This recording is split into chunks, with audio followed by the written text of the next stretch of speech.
Oakland, California. The California Community College Athletic Association presents today's Northern California football college matchup with the visiting Monterey College Lobos and your Laney College Eagles.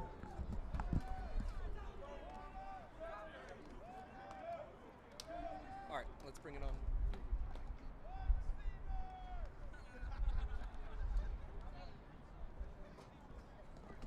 Good evening and welcome to Laney College here in Oakland, California. We are live here from Dr. Bill Riley Stadium as action is set to begin here on Stan Peters Field on Peralta TV. My name's Max Agress and I'm joined alongside my partner today, Lamon Lugin. But Lugin, I okay, appreciate sorry, the we get there. introduction. I appreciate the introduction either way, Max. It's the nightcap. I cannot wait for it. It's some exciting Laney Eagle football. Yeah, we got a matchup between the 1-2 Laney College Eagles hosting the number 11th ranked 3-0 Monterey Peninsula College Lobos. And let's start out with the Lobos. They're riding a 14-game winning streak dating back to last year when they were an undefeated 11-0 in the American Division. And under first-year head coach and offensive coordinator Adrian Gallegos, they've started their run off here in the National Division 3-0. After surviving a thriller in Santa Rosa, winning that one 20-18, they're looking to keep up their streak. Freshman quarterback Simon Lopez is the engine. He's passed for over 500 yards, adding 232 of those on the ground as well. He leads the team in both categories, and the offense begins and ends with number 12. On the defensive side, sophomore linebacker Damian Naveau, man, he's been everywhere. Leads the team with 39 tackles throughout the first 3 games, which places him second in the state. Expect the Texas A&M Kingsville bounce back to come out, make his name known early and often today. As we move on to the Eagles really quickly here, Laney College coming off a 44-13 victory against Shasta.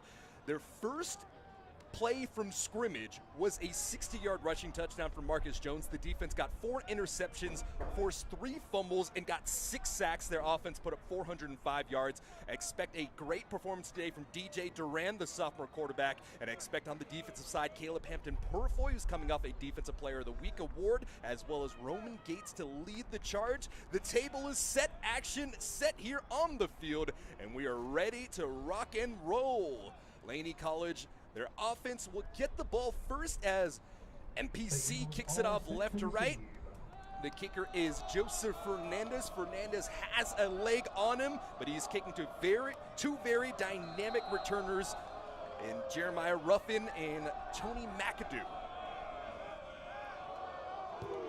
Kick is up, and we are underway here from Oakland, California. The ball will bounce straight into the hands of the return man, taken out to the 10. Spins it back up the field, has some space along the sideline. Jump cut to the sideline, a lot of extra running, but the result will set up Laney College inside of their 20 to get it started out to the 18.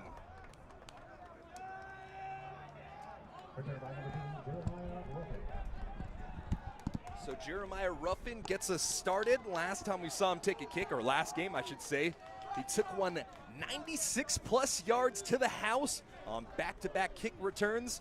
And now we take a look directly into the sun as we get our first look at sophomore quarterback DJ Duran. Duran's going to work out with Jones. Fly sweep motion, they'll hand it off on the fly sweep early on. Jeremiah Ruffin taken down behind the line of scrimmage. And he'll lose yardage out to the 12. Play wasn't able to get set up right there. Blockers weren't able to find their man, and it's just a easy tackle in the backfield. And that is something that Laney College was looking to go out there and make do to start the game. They wanted to attack those edges. That was a huge part about the game plan. And Monterey Peninsula College early on showing off that strong edge. A base 3-4 defense. They're coming out in the 4-man front, and they rush up the middle for Marcus Jones. No space there, only half a yard in the game. Tackle made by the inside linebacker and Kyler Tweeten. Tweeten, one of the leading tacklers of his team in his senior year of high school, 85 total tackles during that year. And just like that, Laney College facing a 3rd down and long. Send that fly motion once again. And it's going to be a false start, sending the Eagles back even more. This is not how you want to get yourself started. Yeah, the Eagles look like they're falling asleep right now on offense. Yeah, just these little mistakes start to compound, and you want to get off to a hot start. And it's actually going to be a penalty on the defense, so this is going to march them forward 5 yards, so a little bit of extra assistance here.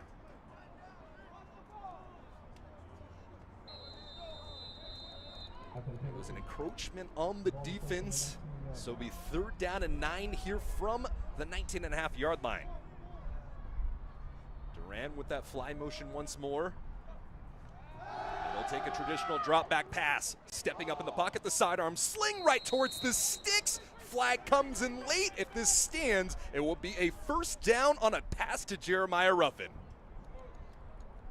About to say, great job, great pocket awareness from DJ Duran there. Felt the pressure coming from behind him, steps up and just zips it. Yeah, those arm angles are something we've seen him have success with. And as that pocket collapses, he's able to come out here, change up those angles, and offsides will bring the offense back.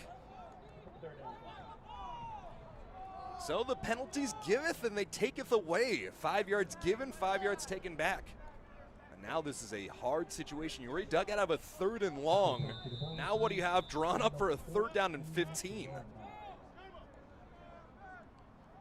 We know that Laney College has a lot of speed across that wide receiving unit. Now let's see if they want to possibly take a shot down the field here. Inside of 8 seconds left on the play clock. Duran drops the ball, able to pick it up on the one skipper. Stepping up in the pocket, buying time. Duran pump fakes, he's gonna run for it. Out to the 25, Duran taken down short of the sticks. He was about 3 yards short on the play before he was brought down. Yeah, that drive was just undone by mistakes by the Laney offense right there. Yeah, you can't get in your own way, especially against a team that's 3-0. They're 3-0 for a reason. This will give us our first look here by Joshua Lyson. 4 punts last week against Shasta, had a 49-yard bomb that landed the opposition inside of their own 20.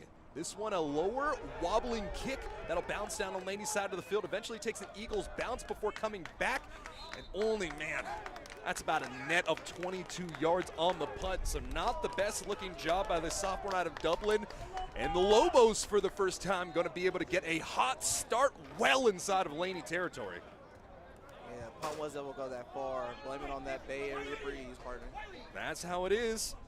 Monterey Pacific, or Monterey Peninsula, I should say, definitely, you got to be used to it, especially down in Monterey. You got that breeze from their own peninsula, so both teams should be accustomed to it.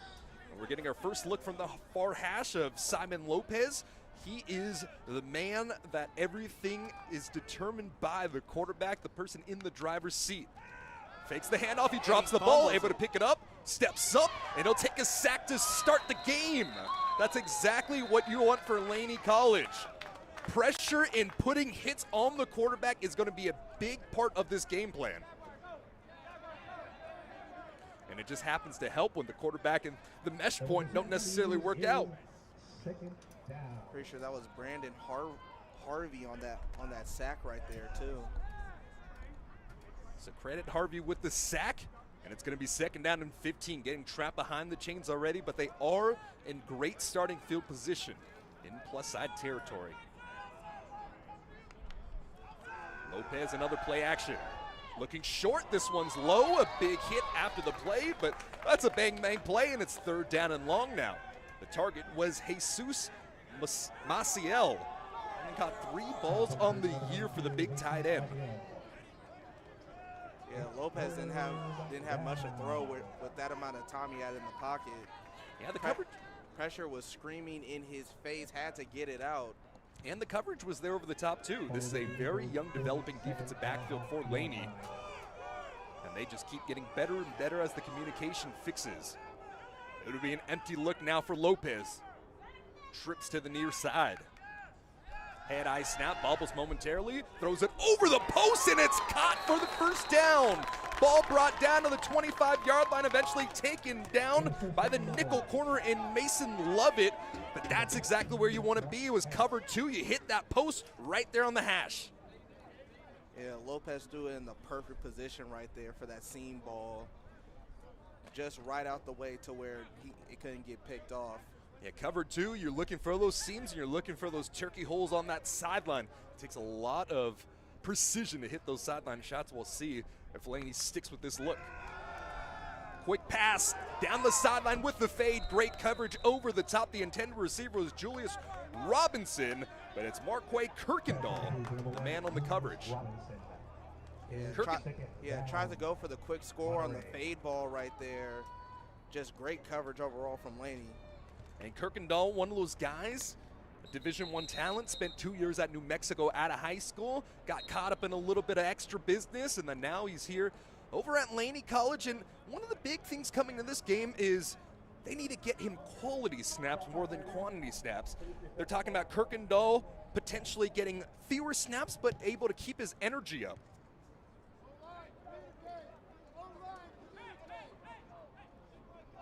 So something with the play clock trying to fix this one up. The officials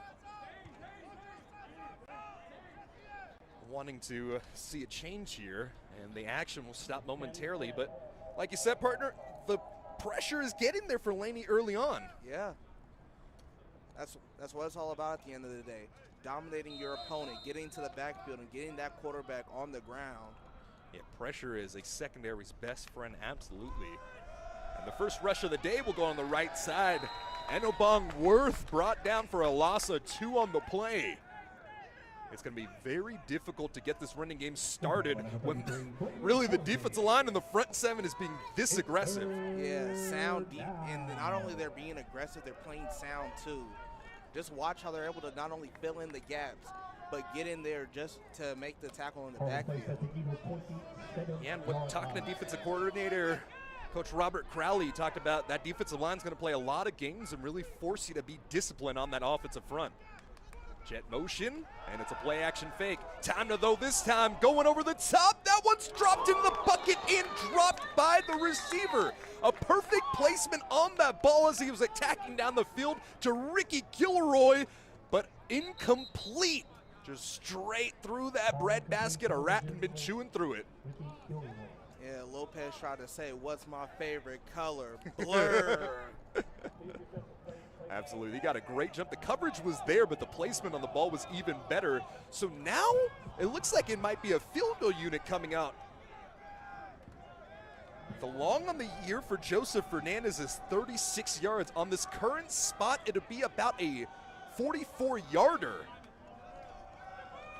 You wouldn't necessarily go for a fake in this situation on 4th down and about 13 here, so we are going to see a long kick.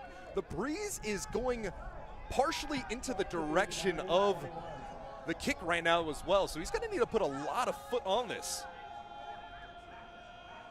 Joseph Fernandez lining up here. No deep man to return it. They trust that he'll at least get it out of the end zone.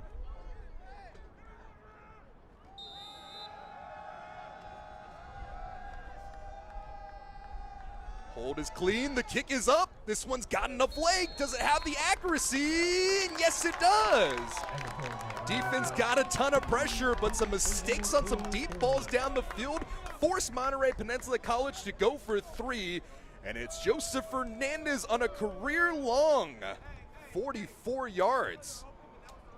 Yeah, Lobos are happy with that drive right there. Stop the offense, give them a quick 3 and out, then go down and have your kicker just boot it for the that 3. one was good from 50. You don't necessarily see those legs at the junior college level too often, but I feel like more and more these kickers have been getting better and better. Yeah. Credit that to YouTube, right? You can sit there, you don't necessarily need a good coach in the high school level. You can go on good YouTube University, learn some great techniques. Go watch some destroying. Yeah, there you go. My guy Destroying. Is he still with the Brahmas? I don't know. I think he got injured again last year. I think he popped a hammy or something. Man, imagine if he was in the NIL era. That'd be insane. Yeah, there are time players who I'm like, who would make the most in the NIL era? Got a personality as well, as the kick is coming the way of Jeremiah Ruffin once again. He'll take this one out to the 15-yard line. Picks up a block there, turns the corner to the 20. A jump cut inside out to the 30, and a nice return of 25 yards. But a flag in at the end of the play. A little bit of laundry on the field as Jeremiah Ruffin nearly took that one for a score. Nearly had the hole right there. Just got plugged up last minute. And the explosiveness of the athlete that we have there in Jeremiah Ruffin, a D1 bounce back from UC Davis. And UC Davis, my alma mater, a very premier program at the FCS level. Top 5 program, if I'm not mistaken, this year. So you know he has a lot of talent to be able to go out to the school up north. A holding call will bring his return back, and so the same starting field position now for Laney as is brought out to the 19. So let's see what adjustments this offense under Coach Hag is able to do. They had some success, but it was taken away on some penalties. It's Duran out of the gun. They'll continue to send these jet motions. It's Cho Sanders on the motion this time. And it looks like a guard might have gotten a little too giddy. Yeah, the offensive line just needs to stay disciplined right now. It's been costing Laney drives. That one is called against the freshman offensive lineman, Giovanni Valverdier. So that one sends them up at 1st and 15. Same motion here with Cho Sanders across. Duran, time to throw. Steps up, throws over the top, tip drill, and too slow in the hesitation for Hendrick Luss Jr. That one was nearly a gift delivered out to the 26. You know what, partner? I held my breath right there. That ball was hanging in the air for a little too long right there. I thought that was a pick. Yeah, I think that's a pick any other day, but when the breeze is coming in like this, maybe it drifted a little too high in the air and forced a misjudge. But you live to fight another down, 2nd down and 15. Same motion here for Cho Sanders. Electing to go with the running game. Space up the left side. He'll just decide to go north and south, picking up a couple on the play. 3rd rush of the day there by Marcus Jones. Tackle eventually made by Broderick Johnson.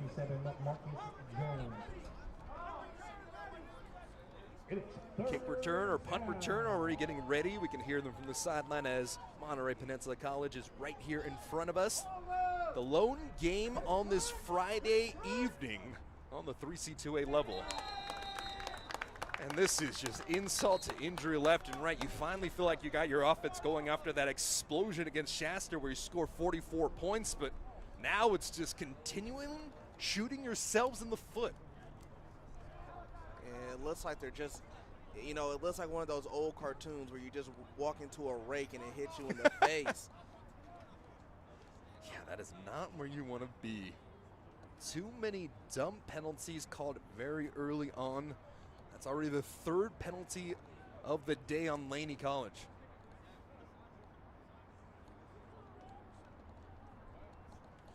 Reset the chains, and it looks to be 3rd down and 12 now.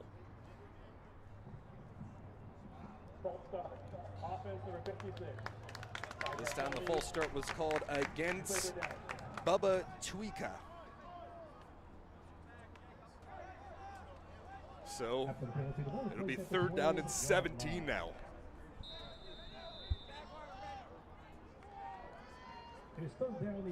Tight end, tied off that right side of the line. Elijah Alexander, the converted quarterback from high school. And we'll see what this playbook has in store. Rolling out to his right, it's going to be a run here for DJ Duran. Duran cuts it back up the field right along the original line of scrimmage and able to pick up a big chunk on the play, but not quite enough to get the 1st down. Steven Richardson, the defensive back, came up to make the play, and that's 2 3 and outs to start the day for this Eagles offense. Let's see if they can get a better punt from Leiston this time. The deep man to return it is Hendrick Luss Jr., the defensive back. High, end over end punt. This one will drop down to the 35, taking a lateral bounce. The wind will carry it forward. Spotted down to the 39-yard line, so a lot better that time around on the punt. Yeah, a lot better that time. Coach probably had to talk to him on the sideline and say, hey, man, we need you to boot it this time. and he finally did. Absolutely. Leisner is a very capable punter, and he's also a capable coverage man. Played defensive end over at DVC last year. Had 15 tackles and a sack. So versatile athlete, changing positions here as he's switching shades of green. And the offense getting their first start on their side of the field. MPC had opportunities last drive, but they couldn't capitalize. The lineup with the tight bunch this time. Quick pass. They'll go for another deep ball down the sideline. Rejected. Great job there by Zion Johnson. Turned around, played the ball perfectly, and give him that no. Yeah, put the seatbelt on him because that play was strapped. Yeah, honestly.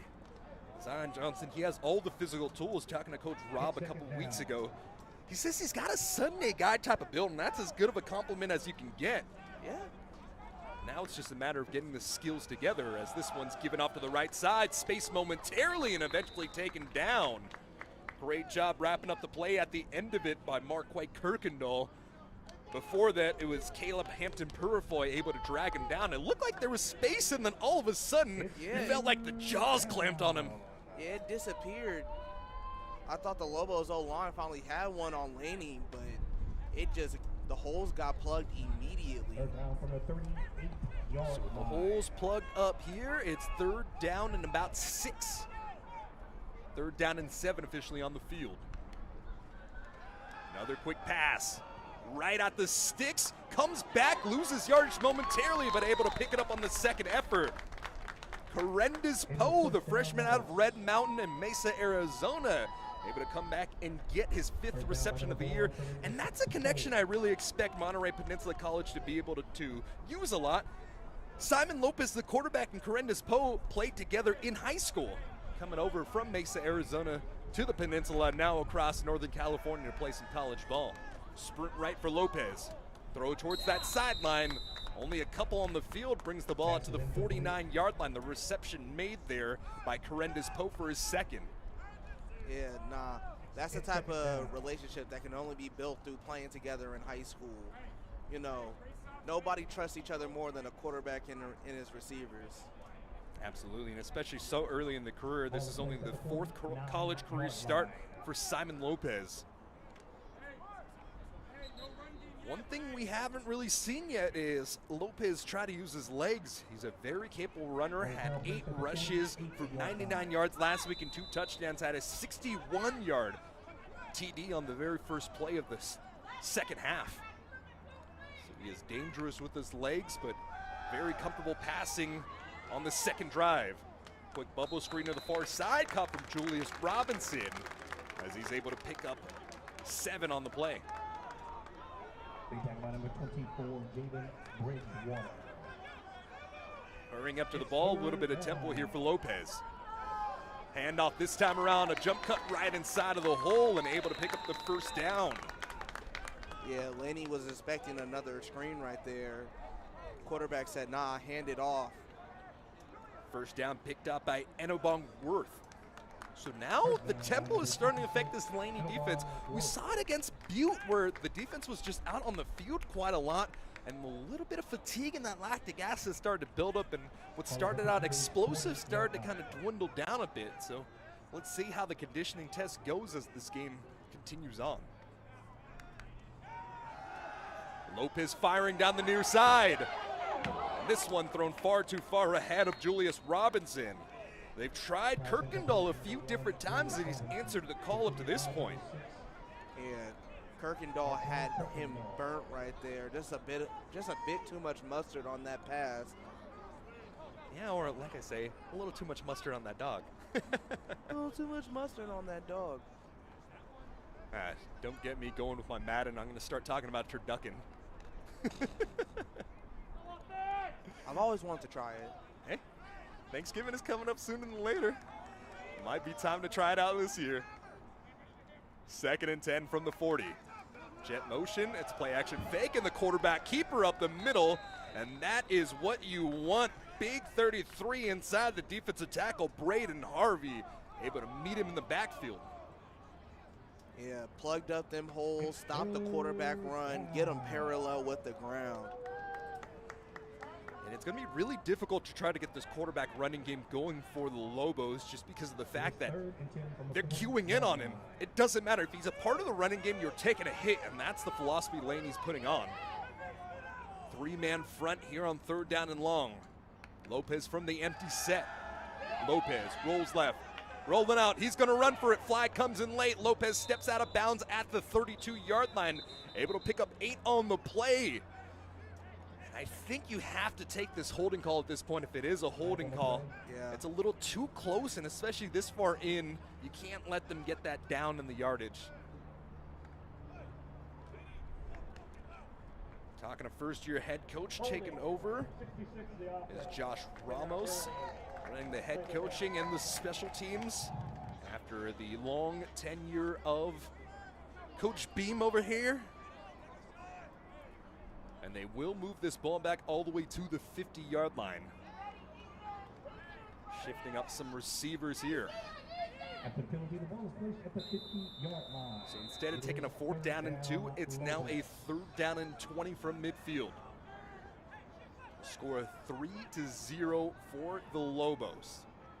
Able to convert on a 44-yard drive last time. 5-step drop. Over the middle, intercepted at the 35-yard line. Some space along the 50, breaks a defender down out to the 40, has a convoy to the sideline, and it's a pick 6 for the TD. Caleb Hampton Purfoy attacking the ball, takes it coast to coast for the score. Laney's defense on the board. Caleb Hampton picked the receiver's pocket like a thief in the night, just jumped that pass. And he said, "Mama, the street lights are on. I gotta go home. I gotta go home."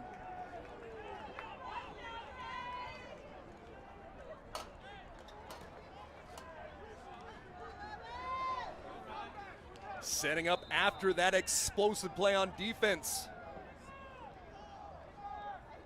The kicker is Esteban Gonzalez Cruz.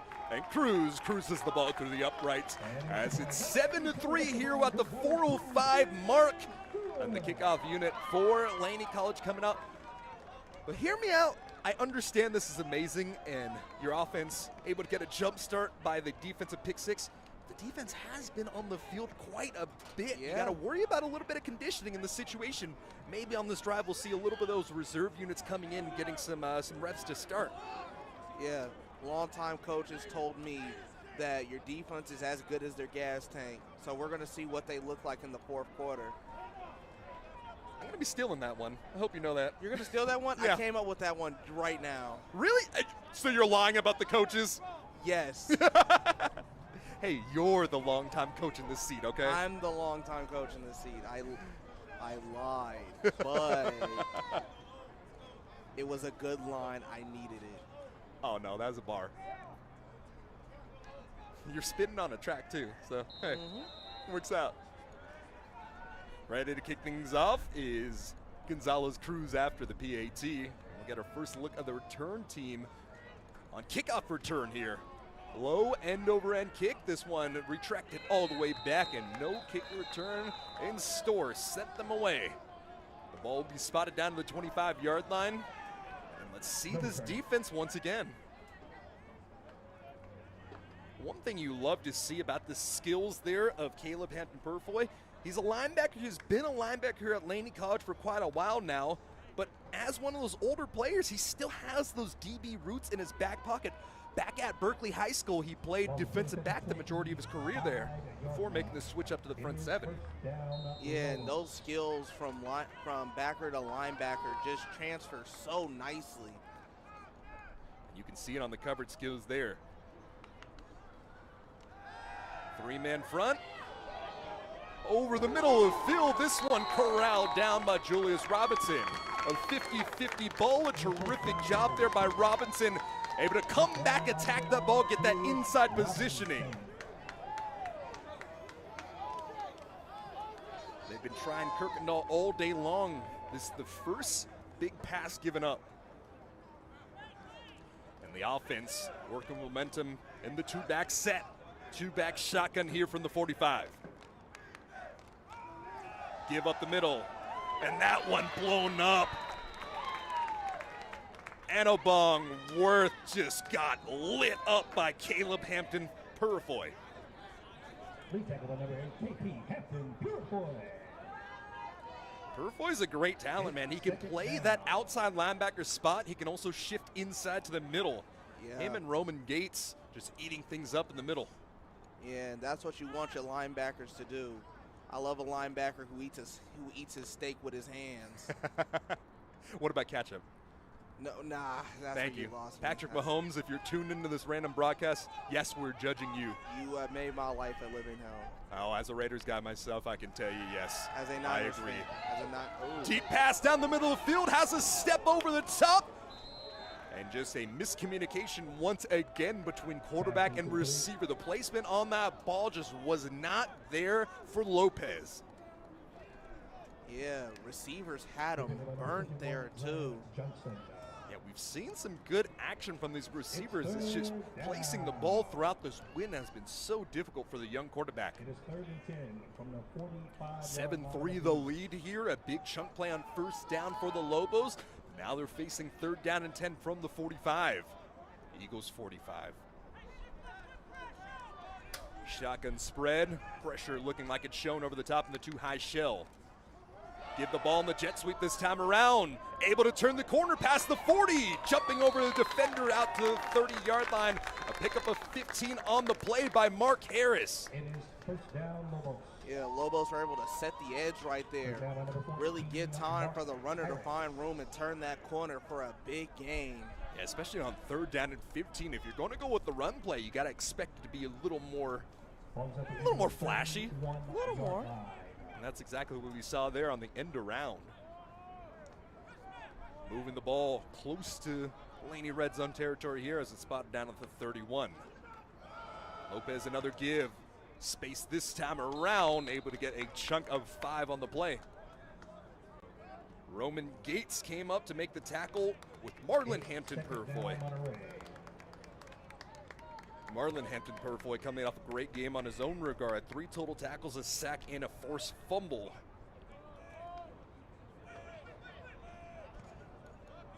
So now the ball will be spotted down. 2nd down and 5 from the 31. Inside of 2 minutes to play here in the opening quarter. Quick pass down the sideline once more, fighting for it, and that's corralled for the touchdown. A fight over the top between safety and wide receiver, but at the end of the day, it's Horrendous Poe with a massive play for 7. First touchdown of the day for the Lobos. Horrendous Poe, big bodied, the DB right there. Said, I'm 6'3", I'm bigger than you.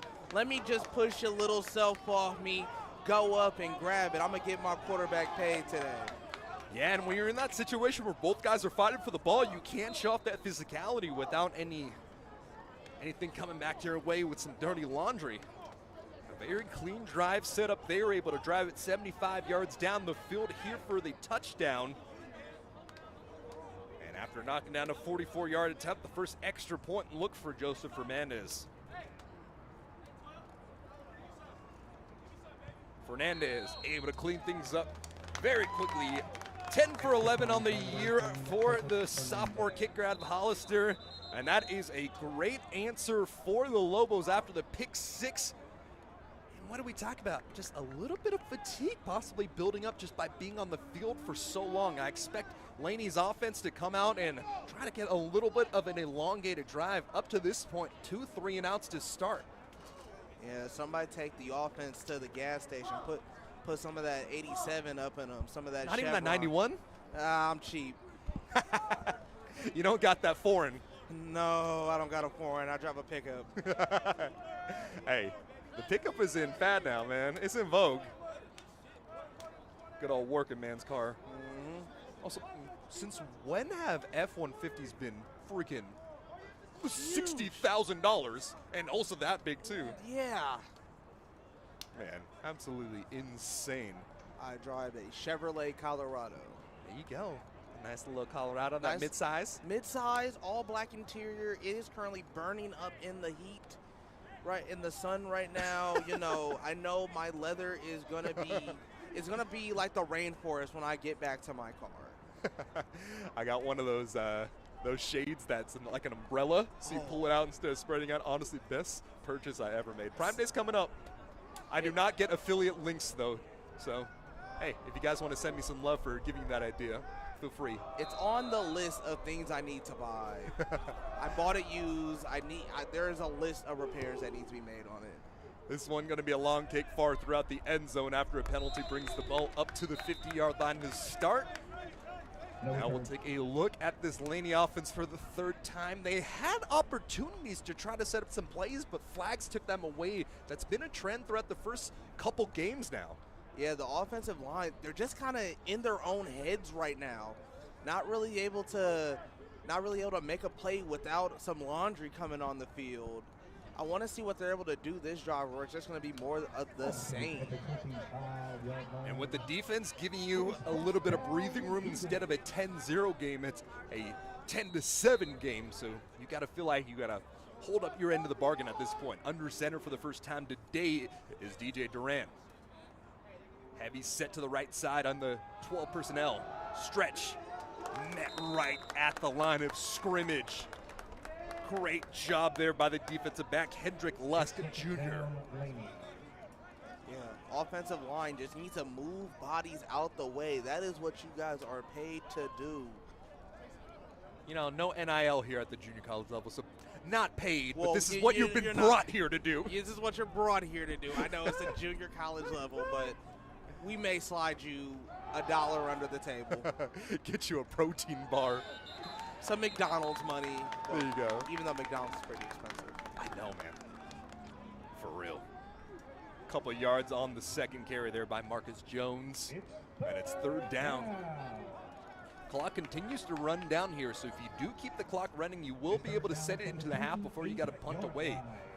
So despite the fact that we're getting right back into three and out territory, you do give a little bit of a moment for that defense to get that heart rate lowered. Motioning the tight end to the right side is Alexander. Sprint right.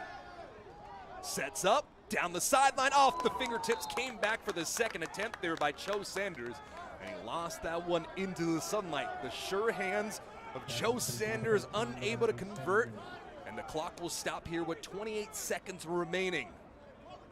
Yeah, Sanders had the light in his eyes, saw the one and only Lord and Savior said, and couldn't quite reach for the ball right there. Yeah, and something to factor in as well at the JUCO level, you can't wear those tinted visors, so if you do got a visor, it's that clear coat, and it doesn't help you at all with the sun beaming down on you.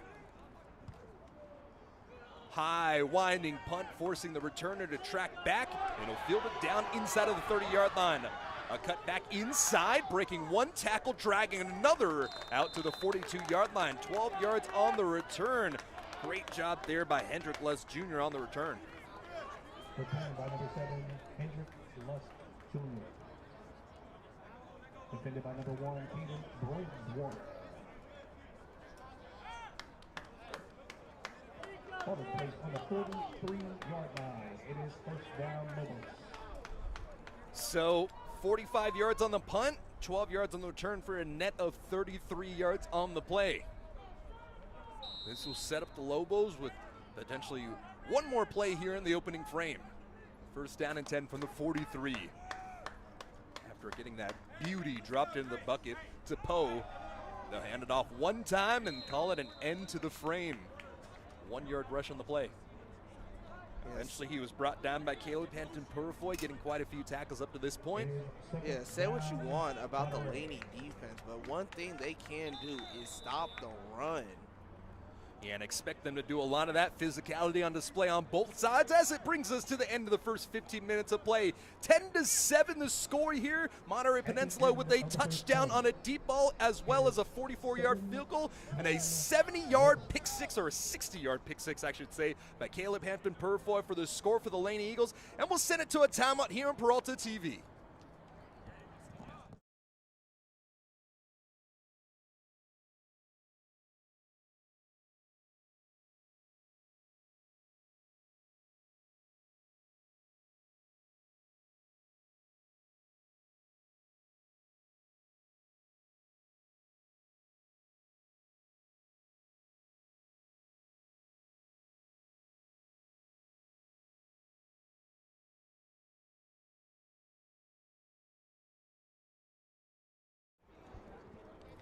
back here on the field as we take a look at the second 15 minutes of play.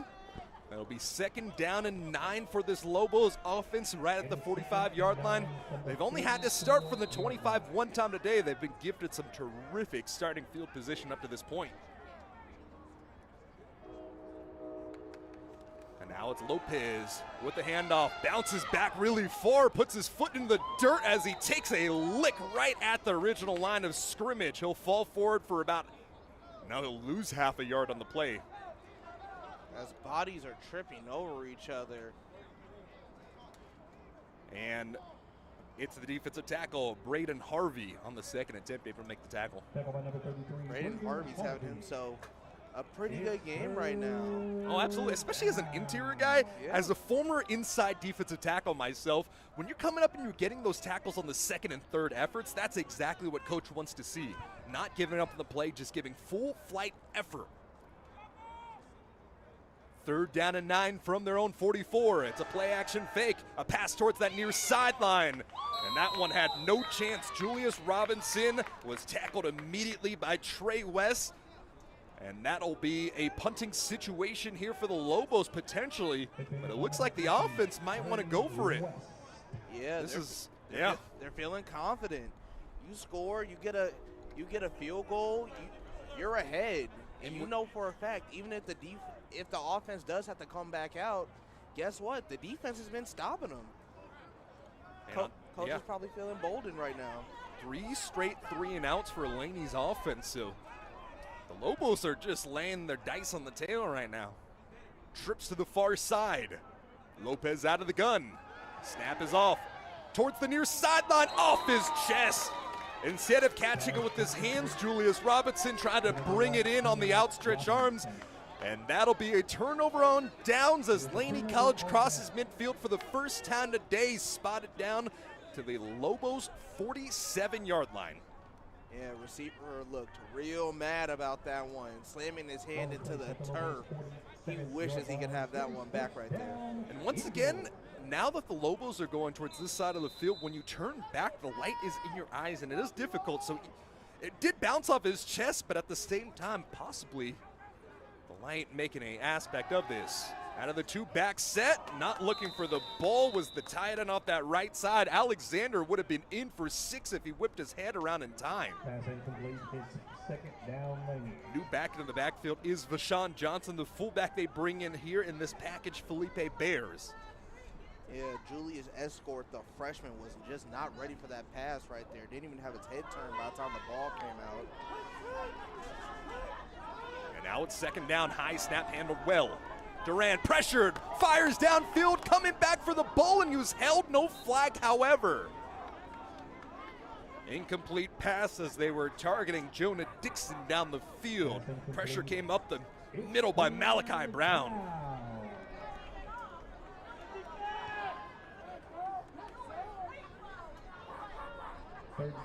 And now trying to avoid a 4th straight 3-and-out is Laney's offense. They have not completed a pass up to this point. Durant's with the draw play. Spins out of the first tackle. Pressure continuing to stay over the top. A suplex at the end of the day. Broderick Johnson throwing some WWE on top of it. Yeah, the draw plays are just one of those plays that just feel like they never work. As somebody who's ran them in Madden, college football, they never work, and I'm getting stopped in the backfield for negative yards like it's happening right now. Honestly, a draw play in that situation is the right call, but just a really good job by the defense, able to step up and really be aware of this situation. Down and distance is always the first question you got to ask if you want to be a great ball player. Lyston comes out for his 4th attempt of the day. This one, a low end over end kick, bouncing down at the 10-yard line. Takes a Laney bounce, and it'll be spotted down at the 8. Good job there by Lyston. That'll be a 46-yard punt if my mental calculations are correct. And this is going to be the first time that we're seeing the Lobos have to fight out of their own side of the field on the shadow of their own end zone.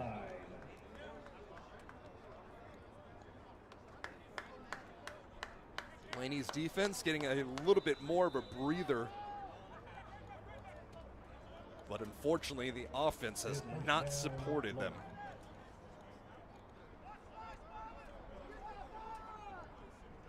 Operating out of the gun once more. Power to the right side. Following that pulling guard forward for a gain of 2 on the play. 9 able to make the tackle after the rush. I believe that is actually just 33, Braden Harvey. Down, Monterey. Yeah, Harvey once again put another tackle on the stat sheet. Haven't seen another running back up to this point. It's been all Ebong Worth. And yeah, really good job from the interior defensive lineman. The freshman out of Spokane, Washington, former defensive MVP on his team, a first-team all-conference selection his senior year. And you can see that talent on full display. Quarterback keeper, on the fly sweep. And he's able to pick the ball up about 1 yard shy before Caleb Hampton Purifoy got there. They will give him the first down. No? So the chain gain moved, and they will say it is a first down. Quick bubble screen to the far side. Hopping through defenders was Ricky Guillory. Guillory able to pick up a nice little chunk of 4 on the play. Yeah, Lobos are playing with high tempo, just trying to catch the Laney defense off guard and try to rip out one of these high yield plays. A lot of man-to-man coverage today for Laney College. They've been really playing an aggressive brand of defense up to this point. Part of the reason why they have been pretty decently successful. Lopez across the middle, and it's caught on the post. Breaks one tackle before being taken down at the 40-yard line. Went right back to Ricky Guillory, and Guillory able to pick up the first down. Eventually brought down by Caden Bridgewater, the free safety, but that is a chunk gain of 10+ yards. Yeah, Guillory could have salsa danced in the middle of the field with how open he was right there. Ball will be spotted down to the 40-yard line, and a nice looking drive already up to this point for Monterey Peninsula. Another give up the gut, some space this time around, breaks free for a gain of 11 on the inside rush. First real big run that the Lobos have gotten. It is first down, Lobos. But I feel like the defense was selling out for the pass this time, and the Lobos just switched it up on them. Ashton Murphy, the new running back in here.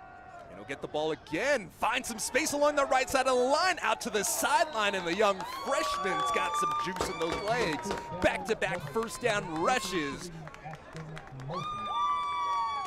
The freshman running back out of Paso Robles, one of the local high schools in the area. Quite a lot of players from that roster. And a blitz off the right side as they try to go back-to-back. Stop for only a gain of 2 this time. Fool me once, shame on you. Fool me twice, shame on me. What's the third time? You can't get fooled after the third time. Oh, is that how it is? I feel like. Ashton Murphy, a nice little spark here.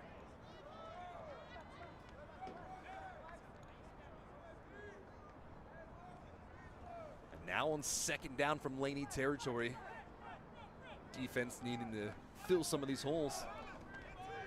The running game is not crazy here for the Lobos. A lot of outside zone, some split zone, power sprinkled in here and there. Play action fake. Lopez spins out of it, able to catch a block. Looking towards that sideline, slides down as a late hit comes in, no flag on the play. Able to get close to the mark to gain. And that is the dynamic ability and the dual threat of Simon Lopez on display. Able to pick up that ball, spin out of a couple different pressures, down to the, the 31. Yeah, I almost felt my phone charge right there. That run was electric. I did not know he was that fast. Yeah, he is an ATH at the quarterback position. 2 running backs here. Lead blocker in front of him. A shuffle, and he's taken down behind the line of scrimmage. Anagong Worth On his first carry of the drive, it brings up 4th down. Bring in some big bodies. They're bringing extra offensive linemen and a tight end. They're going to go for it here on 4th down and 1.5 yards. They'll bring back in Ashton Murphy. He's had the success only standing at 5'7". He's able to slip through those holes. Yeah, little body, can just squeeze through them small holes right there and make a big run out of it. 12 personnel out of the shotgun. They will give it over the back. A little hesitation in the backfield, able to pick up the 1st down off that right side of the line. Barely squeaked through. But when you're 5'7", you can squeak through some of those small holes before being taken down by the defensive tackle, Braden Harvey. It is 1st down, Lobos. Braden Harvey's had his name all over that play. Unfortunately, it does go for a 1st down. Staying in this heavy personnel in the 12 personnel look. 2 tight ends, 1 running back, and they'll pass. A deep shot down the sideline, well contested, coming back for the ball and did not finish the catch. That is what you want to see. Trey West fought through it. It didn't matter that it was into the hands of Corendus Poe. You got to control the catch all the way. You got to bring it to the ground. Yeah, you got to have control of it to be considered a catch. Corendus Poe had it on his fingertips, couldn't keep it. Almost made another highlight-worthy play right there. And that's the target they've been looking for. When Kirkendall is in, they've been targeting him, and now Trey West comes in and he answers the call on his first pass going towards his direction. A couple of years removed from high school, red-shirting and spending a year, or pardon me, gray-shirting and spending a year over at City College of San Francisco a year ago, a quarterback keeper. And Lopez able to pick up a gain of 7 before Caden Bridgewater able to bring him down. Run defended by number 1, Caden Bridgewater. Simon Lopez, man, it feels like the moment he decides to take off and run, he's moving at a different speed. Yeah. We're over here at 1 point speed. He's over here in 5. I can't keep up with him. A couple linemen in the booth. I don't expect us to be able to, right? No. Come on. I was a big boy inside. I'm an athlete. Screen pass across the middle and another drop ball. Julius Robinson wasn't able to pick it up. Flag late on the play. It might be a roughing the passer. Holding his hands up was Marlon Hampton Purvoy, saying, I didn't do anything, but unfortunately, that will be a personal foul.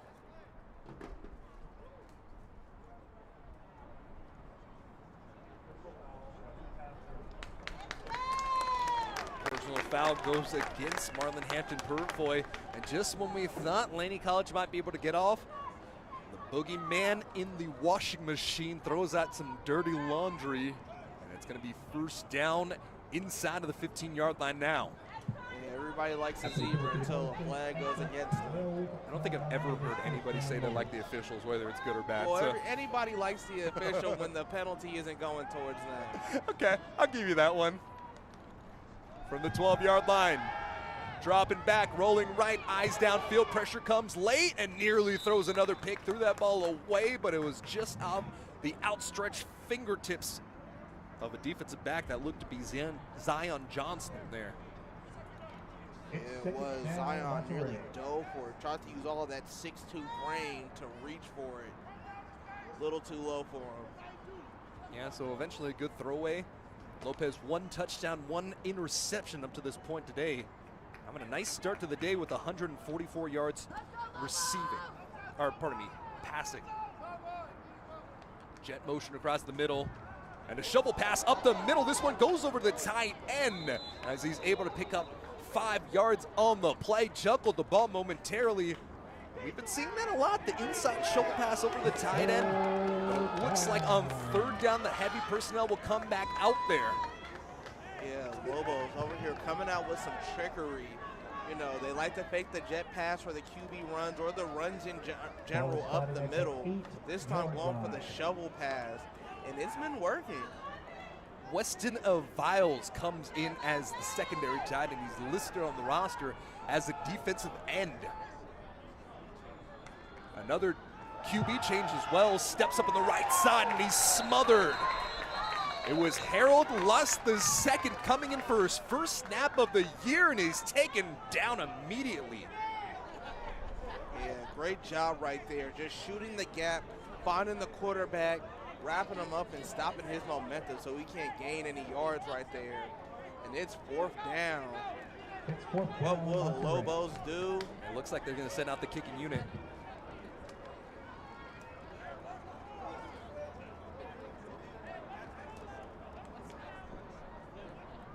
That's a really interesting look, though. I wonder if something possibly happened to Simon Lopez, because if you're bringing in another quarterback into the situation, oh, they're actually going to go for it here. 4th down. Lopez is back in. Over the top, this one's complete. Finds the sideline, cuts it up, jump cuts inside, it is in for 7. Lulling the defense to sleep on the long rotation. The amount of bodies they brought in, we thought it might be special teams, but instead, it's the Lobos able to convert on 4th down and 6, and they collect 6 on the play. Julius Robinson makes the reception and gets the touchdown. Yeah, Robinson just showed great speed on the outside there, trying to get as deep as possible. And then once he was getting stopped, he said, forget it, I'm going to try to dive in it. And he did, and he got in there for the score. The kick here on the PAT is in. Yeah, a little bit of Trey Songz there. I heard it in your voice. I nearly put the high note on him. Give it to me next time, okay? I'm a dive in it. Oh, maybe not. Yeah, please don't. Please don't. I don't sing. Hey, I respect the effort, though. You said it with your chest. It's that singing in the car type of voice with nobody else in there. Hey, what I always say for singing, you don't have to be good. You just got to put your chest into it. You got to give 150% effort and let it be. You got to have confidence when you do it, or you will just embarrass yourself. It's okay. It's not like hundreds or thousands of people are watching this today. You know. Oh, man. I'm cooked. Nah, you're all good. You said it with your chest. Not like I can just go home and hide. Yeah, rest of my life. Yeah, we won't see the daylight anymore. Oh, I'm a vampire. Trying to get a look on the return man out there. It is Jeremiah Ruffin, and I believe that will be Tony McAdoo.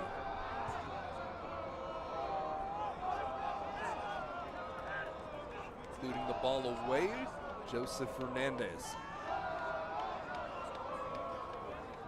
It's a ton of leg under this.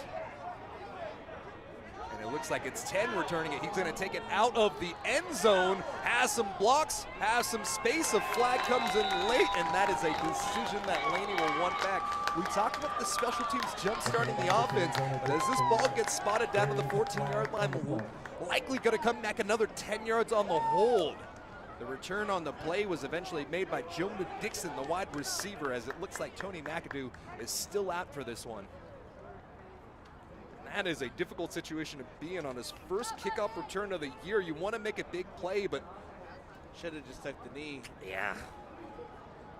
I know coach is looking at him like, what are you doing? You were in the end zone. And then being marched back even further. Holding call will spot them back. It's not even half the distance to the goal. It's the full 10 yards. Put him at about the 5, maybe the 6-yard line right there. All spotted down at the 5-yard line. Laney's offense having no success up to this point today. One high safety shell, they're loading up the Bucks. Fakes the handoff, the throw across the middle of the field into triple coverage. They were targeting Elijah Alexander. Trevor Ferguson was one of the 3 players inside for the Lobos. Yeah, they had him in triangle formation right there. Didn't even let him get any space to breathe before he had a shoulder pad in his side. Talking about triangles, man. Different type of football. That's football when you see all those triangles forming, trying to break the defense down. 4 minutes and 6 seconds remaining. Clock stopped after the incomplete pass. The quick screen out to the far side. No space to go. Joe Sanders just trying to get your athletes running in space. But eventually it was Steven Richardson, the freshman defensive back, able to make a big tackle for a loss of 5 yards. Everybody talks about how nice a sack looks, but that is arguably more beneficial to your team than a sack. Yeah, Richardson was able to just get off that block and just stop him in the backfield. 7 points for Laney College up to this point after an interception return for a touchdown by the defense. Caleb Hampton Purfoy. It was a 68-yard return for the touchdown, but unfortunately for the Eagles, that's more yardage than their team has been able to put up on the offensive side today. Coming back in the jump ball through his hands. Trying to high point it was the 6'4 sophomore and JP Zamora. Hendrick Luss was lost, but just a little too much air underneath that duck and it shot down. Laney College having to boot it away once again. Yeah, Zamora had that one, went through his hands, in his face mask. He probably was able to kiss the ball before it hit the ground right there. That one just kept floating and floating and floating, and that was so hard to judge. Quick punt. Low one fiddled down to the 35-yard line, some space along the near sideline, eventually hawked down. Hendrick Luss Jr. picked the ball up with momentum, was able to get another 15 yards on the play before being brought down by Steven Richardson. The Lobos once again with 3:08 remaining, knocking on the door again and again. Yeah, Lobos are just putting on a clinic right now. Not only on offense, but on defense too. Really keeping this Laney, not only offense, but defense, guessing of what they'll do next. Tight bunch in the near hand side. Looking out in that trips. Likely going to be man-to-man coverage. Instead, it's a zone pass. Over the top, hit down hard. A bang-bang play as they targeted the tight end. And in coverage, making the tackle for Laney College was Sharky Tamale. Sharky ended up getting an interception last week, so when the Eagles come out and they go with their 4-man front, when they switch to a 4-3 front, Sharky is that middle linebacker. He is such a physical, instinctual player, and that's why I think they make that switch in this situation. A little bit better on the defensive front with those 4-down linemen, and you bring really just your dog inside to lead the charge. And that's what you need in a situation like this. Lobos are in scoring position. You need your guys who are not going to keep their heads down. They're going to go in there and look to hit somebody. So when the Lobos are barking, you bring in the shark, right? Yep. Bring in Jaws. Tight formation, 2 receivers split out each way, and they'll give it off on the jet sweep. On the fly sweep, space to the 10-5, spins around, reaches through, touchdown! Mark Harris might have fumbled the ball at the end of the play, but did he get into the end zone first? Even if he fumbled, Mark Harris with a beautiful run. So they'll call him short on the play, but it looks like the offense might have fallen on top of it. The offense stays on the field, so that might be it. Yeah, Mark Harris, a beautiful run right there. Showed all the speed in the world, put on a beautiful spin move, looked like a ballerina out there, and just tried to reach for the end zone. The offense will stay onto the field as the ball spotted down to the 1. Another fly sweep action, and this one stopped short. They went this time to Ricky Gilroy, and Gilroy was stopped at the half-yard line.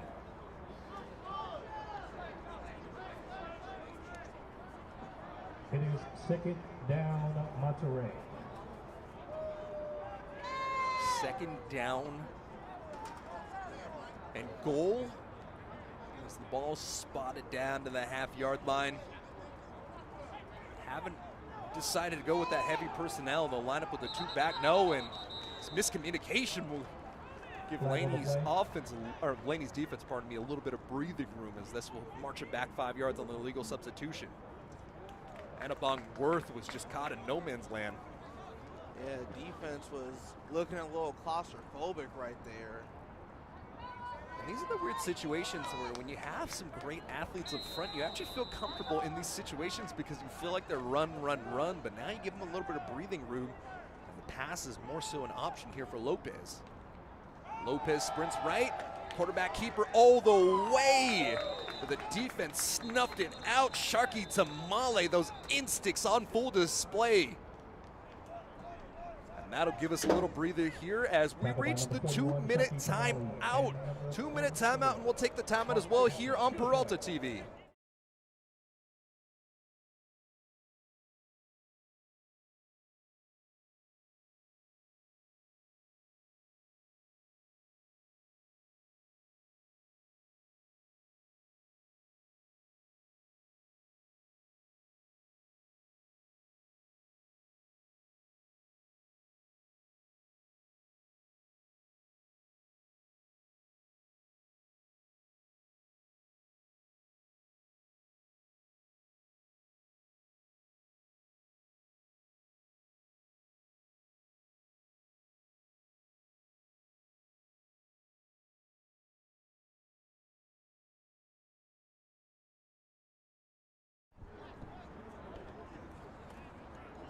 Back here on the field after the too many men on the field penalty. It'll bring out the offense on 3rd down and goal here from the 5-yard line inside of 2 minutes to play. Ashton Murphy, the man who has got this drive jump started, will be the man in the backfield. Heavy personnel, extra offensive linemen and tight ends all strewed about. Fly sweep and the give. Nope, it's a pass. That is incomplete to Julius Robinson. So a lot of extra motion there on the eye candy. The Eagles stayed through the air, forcing an incompletion, and now the kicking unit will come out. Yeah, Lobos were hoping to dial up the RPO there. The quarterback saw the run was getting stuck, tried to throw it to the flat, and it was covered too, as we see the field goal unit come on. A really good job getting the stop in that situation with some assistance from the flag here, but holding this Lobos team to 3 after this offense has had so much success the last few drives. That is huge. Low snap bobbled, the kick still off, and it does split the uprights here. So it's 20-7 on the scoreboard with 1:52 remaining. 3 timeouts apiece still on both sides.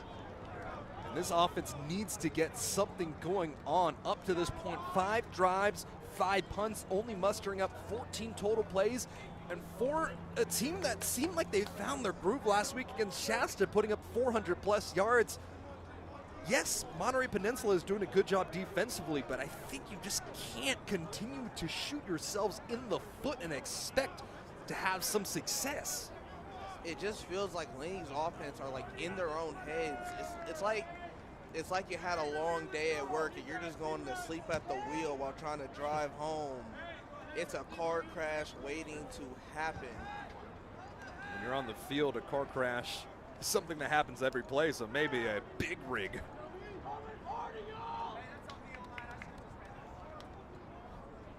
You can hear the quarterback here from our field mic saying, hey, that's on me, O-line. I should have just ran that ball. So Lopez and the offense sent away. And the return game here. This one kicked into the backfield as you see the pellets fly up from the field. And a better decision that time by Jonah Dixon, letting that ball be brought out to the 25-yard line. You got to remember the way that play started out, it was a drive that started out inside of the 5-yard line after a poor return, and the ball was spotted down there. So to turn the Lobos offense away in that situation, that is huge momentum-wise. A 13-point game up to this point. Duran will continue in at quarterback. The running back looks to be Vashawn Johnson. A 3-high shell being on display as well. Quick pass coming back, and that's intercepted. The wide receiver didn't even look back for the ball. It was the defensive back running the route, Hendrick Les Jr. Merry Christmas. on September 19th. JP Zamora just was lost. Looks like he was seeing ghosts out there. Had his back completely turned to the ball.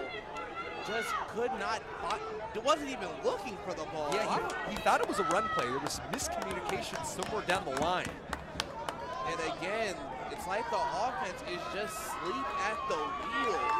This is not even autopilot. This is just a plane crash at this point. And then an unsportsmanlike on Laney after the play.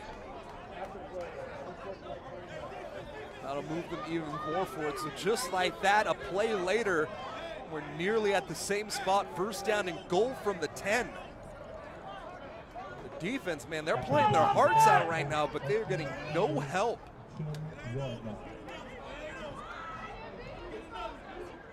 As the Lobos have a chance to go up 20 points in this first half alone. It's getting scary to say the least for Laney right now. Phone's ringing, gotta pick up the call. Quick pass to the far side. Able to stay on his feet through 1, 2 tacklers, 3, and brought down.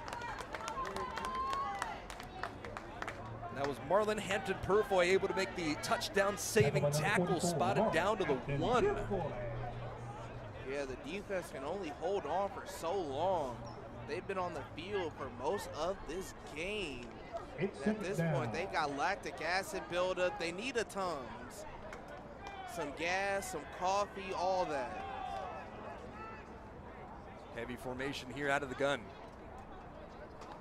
Lopez facing the large front, and a form tackle made. Got planted by Caleb Hampton Purfoy. Yeah, he got planted into the ground right there. Shoulder in his spleen. Said, "You're going down today." And Abon Worth with his second carry, or the carry on that play. Rotating in Ashton Murphy, the freshman, getting his first playing action.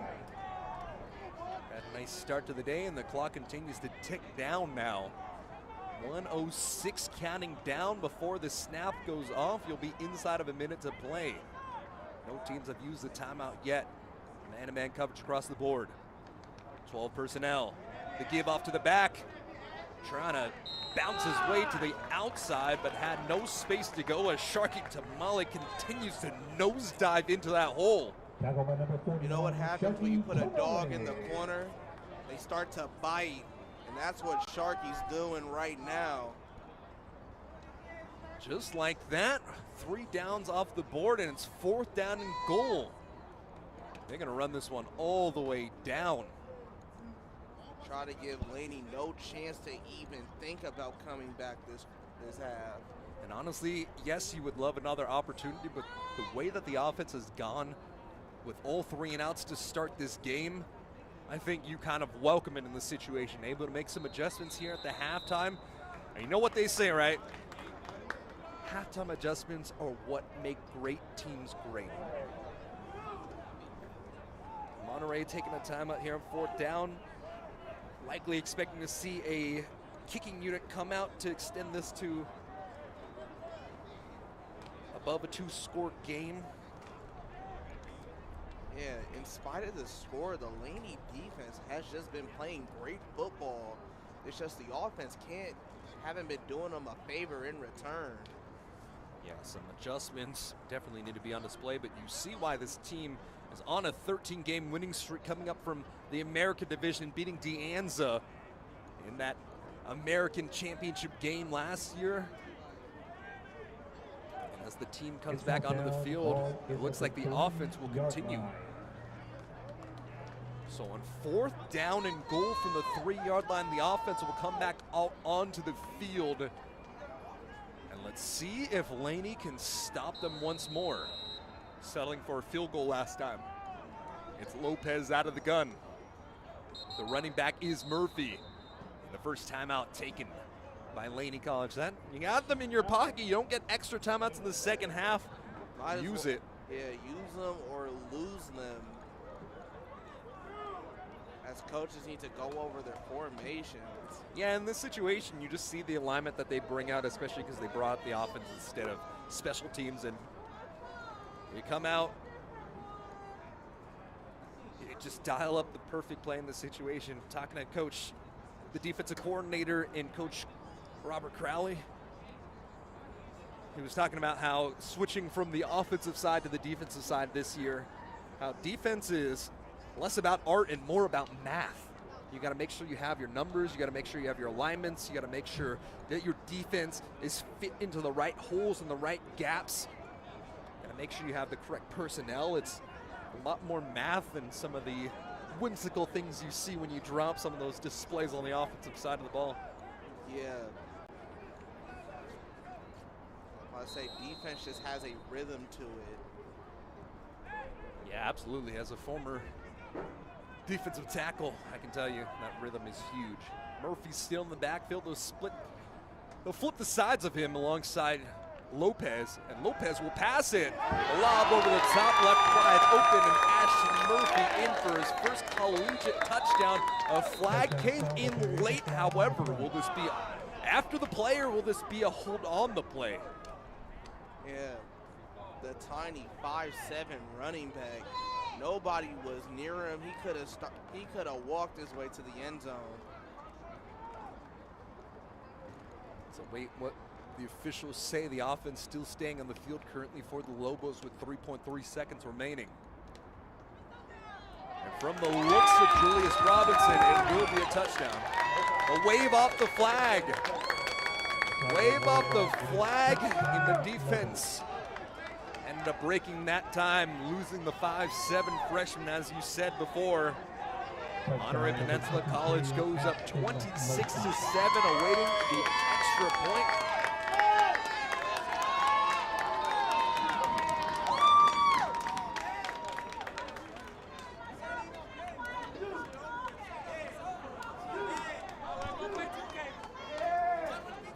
As I can hear Lobos players saying, "Get out of here, beat the traffic." They're already talking about going home and playing 2K.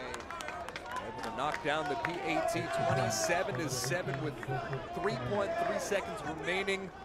Likely going to see a squib kick instead of the end of the half. Well, this is why you've got 4 quarters to play. Yes, an explosive start for the Lobos to get this one going. The defense has had their moments, but you got to dial up something. You got to earn some more time on the field for your offense, really.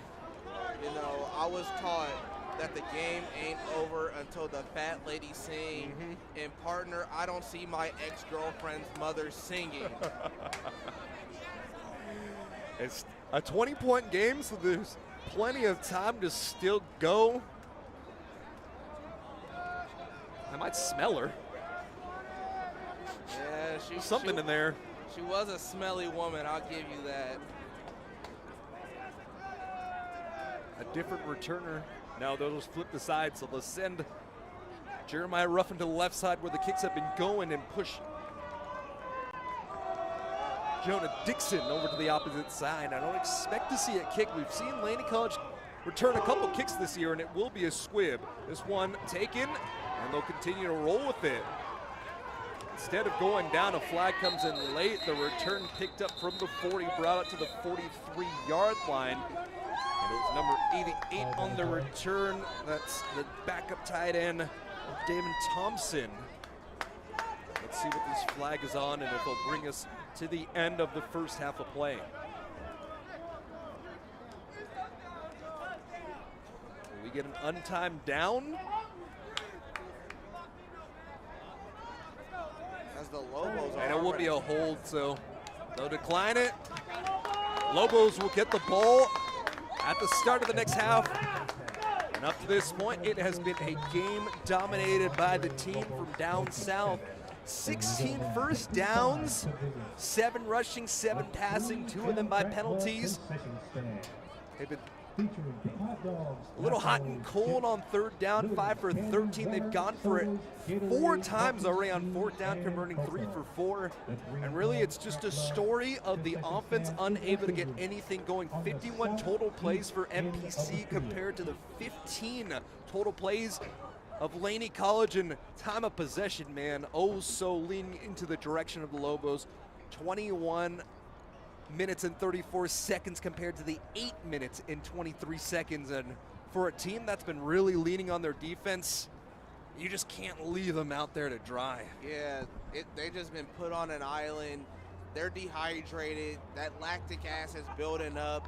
Their muscles are tightening. They're cramping.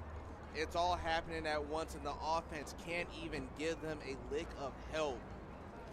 So with that, they'll send us to our halftime break. 3 touchdowns and an interception. 11 for 25 for 147 yards.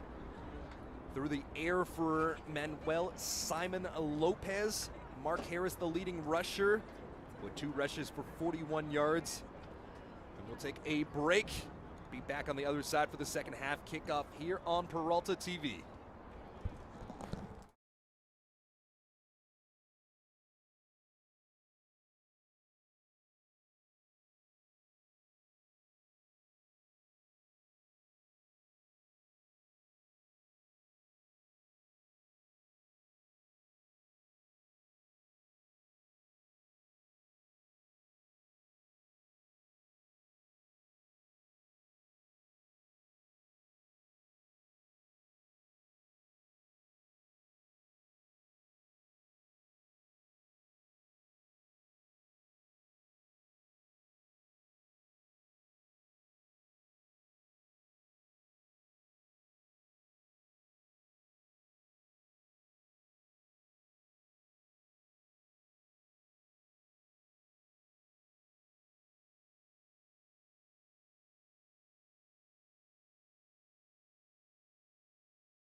Back here on the field for the start of the second half, and let's get you caught up on all the action that's happened up to this point. Joseph Fernandez, after the first drive, got into great field position. Took 17 yards up the field before converting a long field goal of 44 yards. After that, a great stop on defense as Caleb Hampton-Purifoy took a 68-yard interception return to the house. That resulted in the lone scoring of the game for Laney College. 7-3 as they took the lead on the very next drive. Kendarius Poe finally able to get a hookup from his quarterback, Simon Lopez, and got a 32-yard pass drop straight into his bucket to go up 10-7. From that point, Laney showing some fight, showing some reserve on defense, but the offense did not help them out. 3 and outs all the way through, allowed a 17-play, 92-yard drive to be capped off by a 10-yard pass to Julius Robinson, a 21-yard field goal after a 5-play, 23-yard drive from Joseph Fernandez, and then a 4-play, 10-yard drive delivered right into the end zone as Simon Lopez found Ashton Murphy for the touchdown. Now we'll get our opening kickoff. This one will go into the end zone. So the Lobos, after a hot start on the last couple drives offensively, they line out to the 25-yard line, and we'll take a look at this defense once again. The defense coming out in a 4-man front. Look as Sharky Tamale is right there in the middle of the defense for the Eagles. But let's see, man. They've been playing their rear ends off all day long, but it's just can't get some rest. Yeah, Sharky Tamale has just been a dog for this Laney defense. It's just they've been left out to dry. Let's see if we can get a quick 3 and out and the offense can get something on the board. Lopez with 18 yards rushing, and he's sacked down by Caleb Hampton-Purifoy. 3rd sack of the year for KP. And there's a reason why he was the NCFC Defensive Player of the Week. Just like the first half started, some pressure and a takedown of 12. Yeah, Purifoy just got sent on the blitz there. Found the easy open hole that a lineman left and just said, I'm gonna get him down myself. Just with a nice sack right there. And Amon Worth in the backfield. Looking to pass it again. Pressure off the back hip. And it is a completed pass after taking a whopping in the backfield. They'll pick up about 3 yards on the fluttered ball to Mark Harris. And man, they are getting their licks in early. They talked about how Simon Lopez being a part of the running game allows you to come up and lay those hits any given time he has the ball. We're seeing it on display by the Eagles defense right now. It's 3rd down. This is how you want to start 3rd down and long. A couple pressures, a sack, and the ball at the 20, making it 3rd down and 15. Empty look now for Lopez. Jet motion with the running back. That's a quarterback keeper wiggling his way down the middle of the field as he runs forward for a gain of 8. The rush from Lopez will send out 4th down, however. Eventually brought down by Braden Harvey. Man, he has been everywhere from that defensive tackle spot. 4 total tackles on the afternoon. That feels like it's wrong. I feel like I've called his name at least 8 times. He's been having himself a great game today, as this defense has just been playing like men possessed right now. Joseph Fernandez winding it up, and this one going out of play, will likely be marked down close to the 35.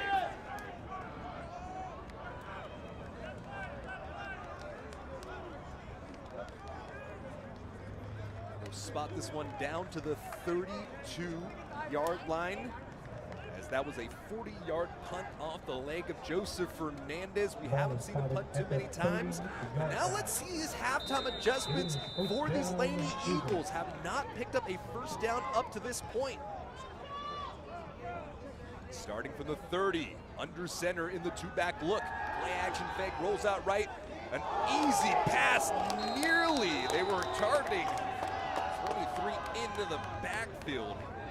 That is Esteban Duarte, one of those running backs that they bring in these situations, a bigger back. He was lit up on that spider 2-wide banana. Yeah, Esteban just got put in sandwich formation as they just crushed them together right there. Yeah, trying to get easy completions, but the coverage was there. The flat defender for the Lobos just perfectly played. We just hope he's okay right now. So with the injury timeout on the field, let's take the timeout as well. 12:48 remaining here in the third quarter of play. It's 2nd down and 10 on the other side on the Eagles' first drive here in the second half on Peralta TV.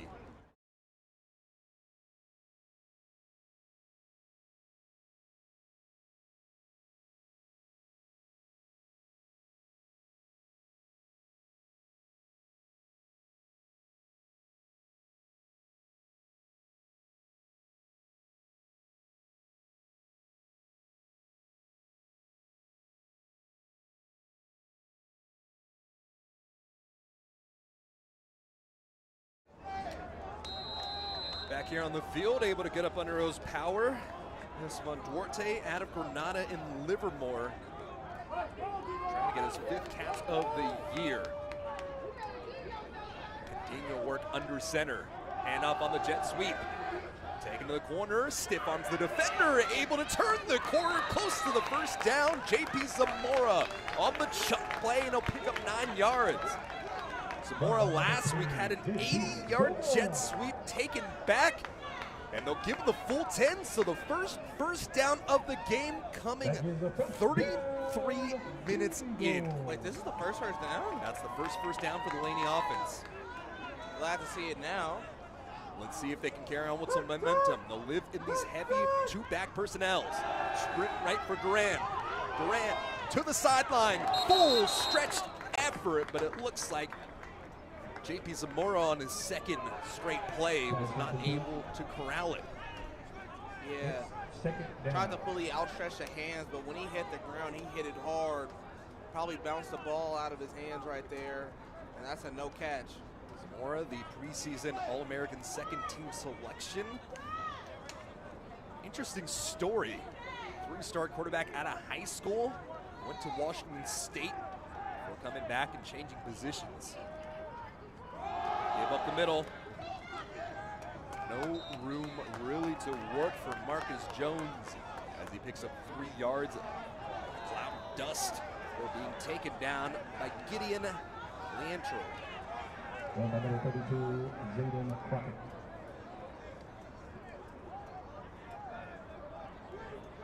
It's 3rd down. 3rd down. Trying to get something going here. Working out of this 2-back pistol. Alexander's the tight end off the right side. Standing tall in the pocket, pump fakes, back pedals, over the top, and it's caught along the sideline, staying in bounds out to the 30-yard line before being dragged out. An explosive play there by, that's Jonah Dixon, number 10. Yeah, great job from Dixon right there. Your quarterback standing tall. He throws one up maybe a bit too high. Guess what? I'm going to get him paid. Jump up, grab it, then break a tackle, keep running, keep the offense going. Offset eye with that jet motion. He'll pass out of this formation. Going low, and this one, just nobody home. Trayvon Ferguson was there. I don't know what DJ Durant was looking at. It's 2nd down, Laney. Slipped on his release is what it looked like as he fell down. One thing I can say is that the Laney offensive line has only been looking more disciplined right now. Give off on the end around. Bounces his way out to the corner. Couldn't keep his footing. Was Jeremiah Ruffin taken out right at the line of scrimmage. The safety, Devin Molinari, was there.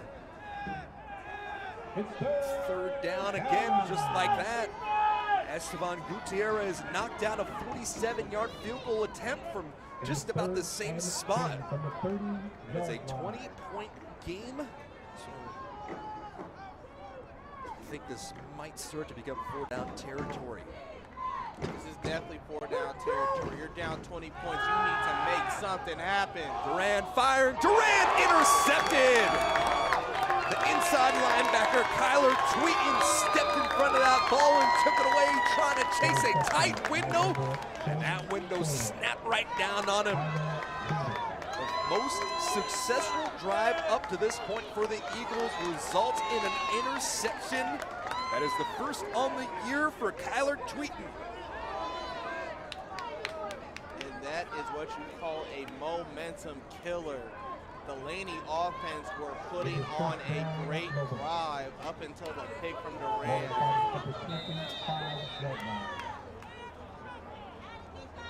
The defense got a little bit of time to breathe in this situation now. They've been playing a lot of man coverage.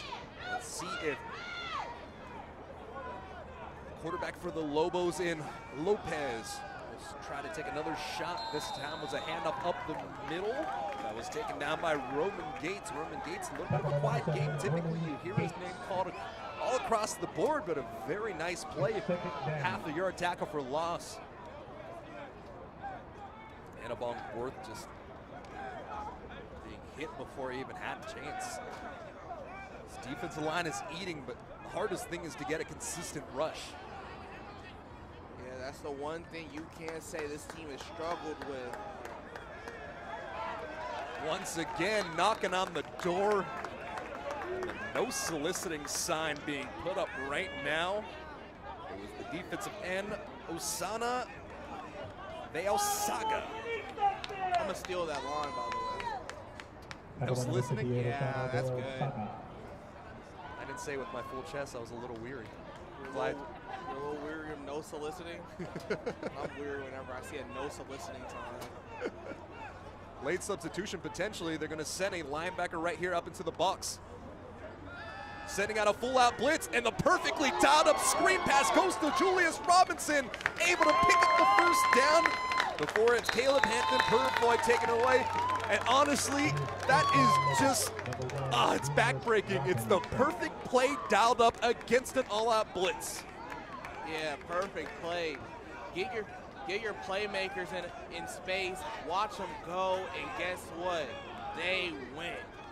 That is just the right play call dialed up for that situation. All the credit in the world to the offensive coordinator and head coach in Gallegos on that one. Pressure comes, taken down. Marlon Hampton Purfoy this time around. Another big hit, and the Eagles are starting to live in the backfield on this drive. Purfoy gave the quarterback, 2 seconds to get that ball out? The tackle just had no regards. He was caught dead to his right. Only officially the 3rd sack of the day for the Laney Eagles, but man, they have been putting pressure all about here on this drive. Yeah, this front 7 for the Laney Eagles take no prisoners. We kick butt, they kick butt, and they take names. Hand up the middle again. Annabong Worth hasn't had much success today, only a gain of 2 on that rush. Annabong Worth, the leading rusher in terms of attempts, with 9 total attempts, only getting about a yard per carry. Again, that's on the front 7 right there. You see Worth come out there. I think they're licking their chops a little bit. They know they can take him down in the backfield. And down the shoot runs have not worked up to this point for the Lobos offense. Lopez fumbles the ball. Lopez avoids one defender. A diving attempt, stays on his feet, eventually wrapped up at the end of the play. It was Mason Lovett cleaning things up. The defense gets off the field after the interception. Great job from Mason Lovett, being able to clean up the play right there. Nearly became disastrous as the quarterback looked like he had room to run there if he was able to break out of the pocket.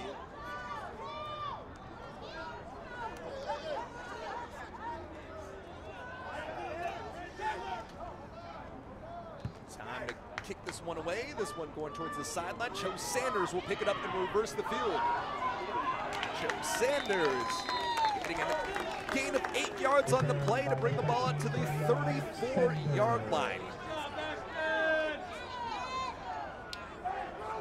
Number 2, Isaiah Galatu. 40-yard punt and the 7-yard return. So a 33 net yard punt on the play for Joseph Fernandez. And at this point, I think you got to go back to what you're doing.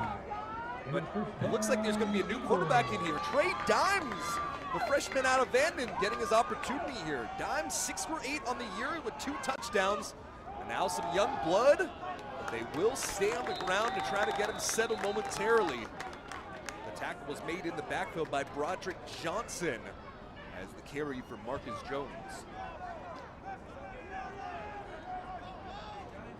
It's second down. Second down here. New quarterback in the game is Trey Dimes after DJ Durant went 2 for 12, 22 yards and 2 INTs. The Eagles offense continuing to work out this 2-back pistol look. Standing tall in the pocket, throws a little too high and a quick out cut for a gain of 4 on the play. JP Zamora able to only get up 3 on the play, however. JP Zamora. It's third down. First pass completed here for Trey Dimes, however. This is the type of situation every young player thinks themselves in. You're slotted as the backup, waiting to get a chance, and you do when your quarterback, when the guy over you doesn't have his best game. You got to take opportunities like this. Yeah, it's time to eat right now for Trey Dimes. He's only come in really in garbage time up to this point. Now an opportunity to show his stuff. Rolling left, flips his hips, throws towards the sideline, incomplete. Unfortunately, the coverage was right there, and a big hit laid against JP Zamora. Steven Richardson was there.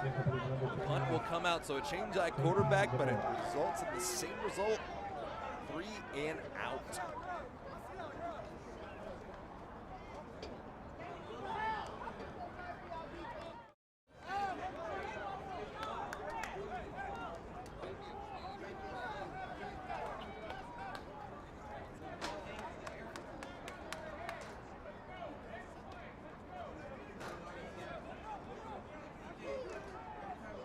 As we got some camera issues here, we'll resolve it. We'll switch to a little radio call right now. End over end kick. This one bounces down to the 31-yard line. It'll take a Lobos bounce before eventually being brought down to the 32-yard line. So pardon us, folks. We're going to have to go a little radio as we try to fix some of these technical issues going forward. But fortunately, we got some guys that are versed in the radio game here. Yeah, I may be just a tad versed in radio. KCRH 89.9 FM. I was told it's the East Bay's best variety, and my professor would kill me if I say it wasn't. So I'm just going to say the East Bay's best variety.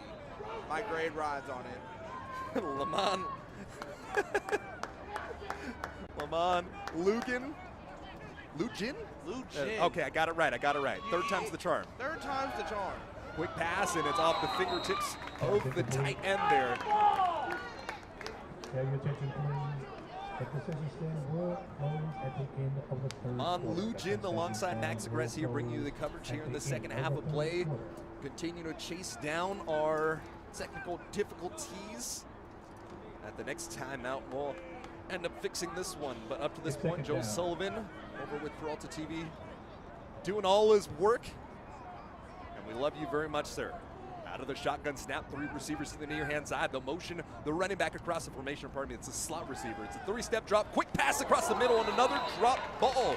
This time targeting number 92 on the play. That's the tight end, and Jesus Manciel. Yeah, somebody dipped the Lobos receivers' hands in butter before they went out for this drive. Eating some chicken wings at halftime. You still got that grease on your fingertips. A little, maybe chicken, some of that duck, a little bit, maybe some turkey tails.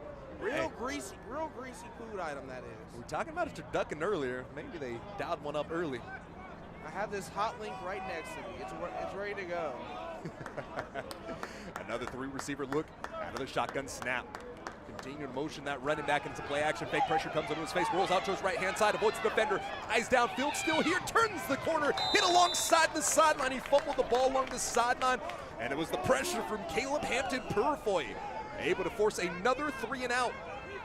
Yeah, this Laney front four just knows how to get pressure on the quarterback, get him out the pocket, and keep him running. This time nearly had the forced fumble right there. Couldn't quite capitalize on it since it went out of bounds. But here comes the punt unit. And the punt unit comes out for Joseph Fernandez. High snap handled by his head. The high winding punt will be fielded down by Cho Sanders. They'll take a bounce and a sideways snap. Cho fighting for that ball as the ball continues to take a Laney bounce, getting about a 5-yard bounce in the direction of the Eagles, and they'll get this one down to the 46-yard line. It looks like the camera situation is fixed up here, so we'll switch back to our standard TV call for the rest of this one. Shouts out to Joe Sullivan, doing his best trying to track down the issue. All the love in the world to our at the 47-yard line. Peralta TV crew. Get another look here at this young freshman out of Vanden, 3A state champions. Back at his time. The quick pass to the far side. Trey Dimes over to Ruffin. Ruffin, a little bit of a wiggle, a little bit of a shake, and a little bit of a pickup of 6 yards. Eventually brought down by Isaiah Galatira. 2nd and 5, just past midfield. Getting Trey Dimes comfortable here. They're moving to more of a shotgun approach. And up the gut. And the give over to Vashawn Johnson. Able to pick up 6 yards on the play, getting the first down. About 4 minutes and 10 seconds left in this game. It almost feels like this drive is make it or break it for the Laney offense. Yeah, especially with the way that the college football clock runs down now. Quick pass, and this is a live ball. Cho Sanders, oh, they'll call it dead. Very fortuitous for the Laney Eagles as they tried to get a bubble screen down the near sideline to Cho Sanders, and he had to pick it up on the one skipper. Yeah, the receivers today have been eating some chicken at halftime. Can't quite keep a grip on the ball. Trey Dimes playing behind Kalani McLeod over there at Vanden. Very decorated receiver. One of the quarterbacks across the valley. It's good to see him get an opportunity here. Chest high snap. Rolls right, eyes downfield. Turning up the field out to the 35-yard line, stays on his feet, lowers the shoulder. That quarterback took a hit and he delivered one as well. Picks up the first down out to the 25-yard line. Now, I'm not a fan of my quarterback running out the pocket and lowering the shoulder, but the man in me is over here like, you go Dimes, as he just kind of bulldozed his way to gain some extra yards right there. At this point, you gotta earn your respect, and laying a big hit is how you earn it for a freshman. Opportunity to pass, blitz comes, and he's taken down. 2 defenders met him in the backfield, and it's a party in the backfield with Broderick Johnson leading the dance. Sent back now, the coverage just gave up on him. Vashawn Johnson remains in the backfield. Ball spotted down to the 34-yard line, 33-yard line. Yeah, that felt like a drive killer. Let's see what Dimes has in him. 2nd down and 16, trying to use the hard count here. 13 seconds remaining.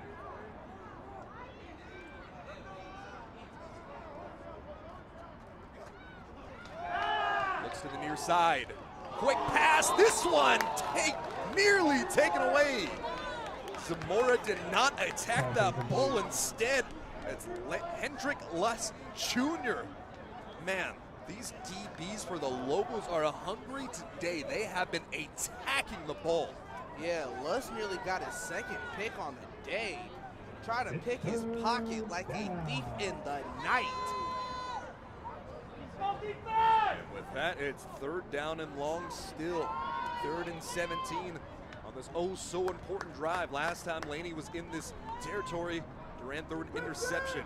Trey Dimes, the young freshman, facing a too high shell. High snap, time to throw, and it's too far behind, nearly picked off. They're right between 2 players. It was right between Ruffin and Zamora. And it was a defender able to get his hands on the ball as the offense will continue here on 3rd down and long. They feel like it's outside, 4th down and long.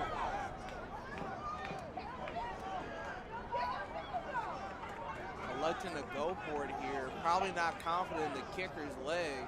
Yeah, I mean, that's a hard call with a 52-yarder into the wind.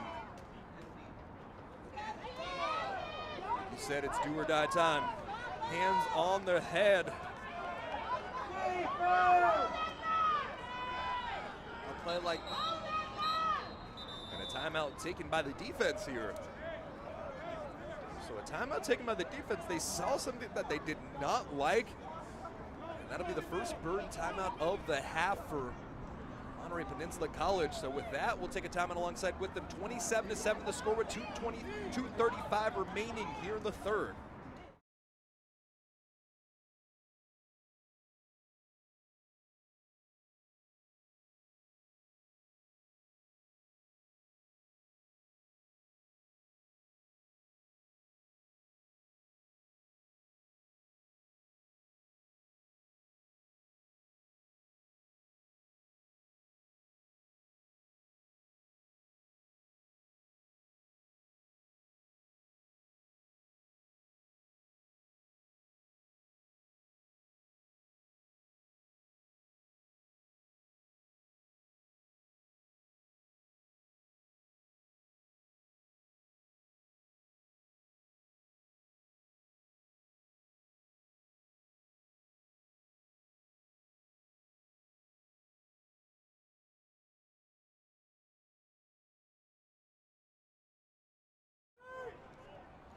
Fourth down and long, 2:35 remaining.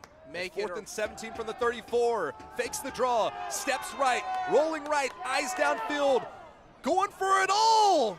And that one drifted a little too far out. The wind carried it. Zamora was actually in a spot where he potentially had an opportunity to make a play on that ball, but just that little bit of wind brought it too far out, and it was 3-on-3 crime as Devin Molinari eventually knocked that ball out of the hands. Yeah, this play felt make it or break it, and it's broken. The turnover on downs here. Trey Dimes laying his body on the line, but unable to come up with anything here. Quickly out to the field is Lopez once more. Jet motion. Handoff over to the back. Trying to turn the corner. The defensive end was right there. That edge discipline was perfect. And Marlon Hampton Purifoy able to make a stop near the line of scrimmage once more.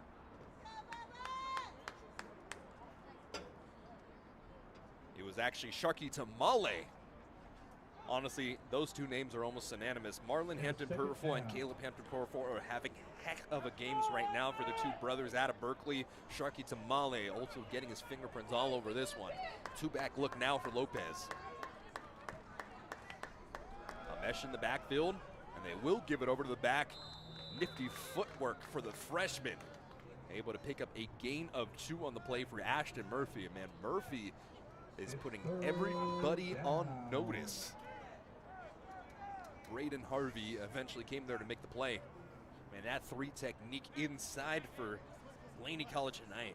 He is having a heck of an evening. Call it at the 37-yard line. Ball spotted down to the 37-yard line on 3rd down and 7. 1:15 counting down. Same two-back shotgun look. Lopez, 5-step drop, down the sideline, into the hands, caught at the hash marks, and he's brought down to the 5. They bracketed the receiver in Julius Robinson, but he still found a way to get a step over the top. The first explosive play of the half for the Lobos.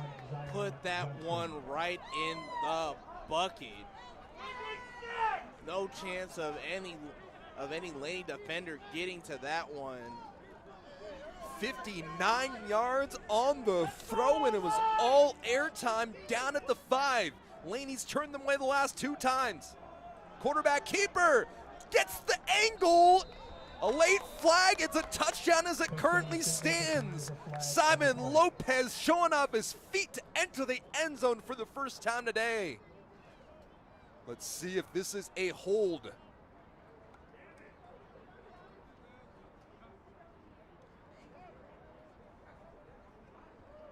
No signal yet.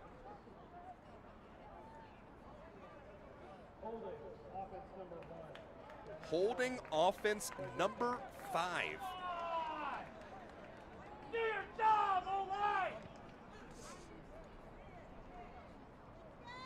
said 5, but I think I might have misheard it, as this one brings it all the way back to the 11-yard line. It was one of the offensive linemen called.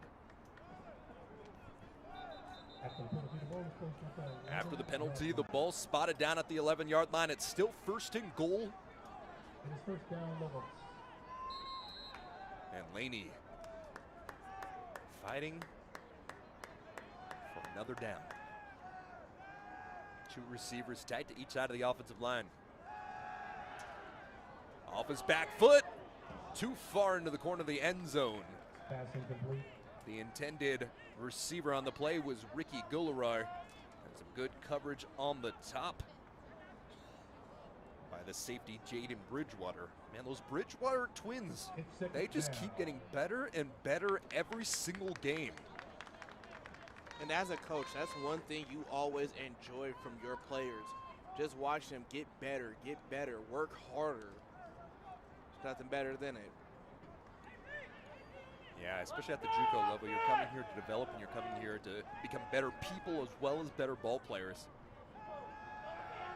Another go ball. Far sideline, a little bit of a tug at the end of the play, and they'll say no. Laundry on the field. Oh, a late flag. I did see a little tug as Kirkendall was in on coverage. And I think the sideline judge ended up saying that it was a bang-bang play and to have a discussion with the back judge. Yeah, back judge saw the tug. Line judge thinks it's bang bang. And we're gonna have a nice old-fashioned debate about this. Now the white cap comes in.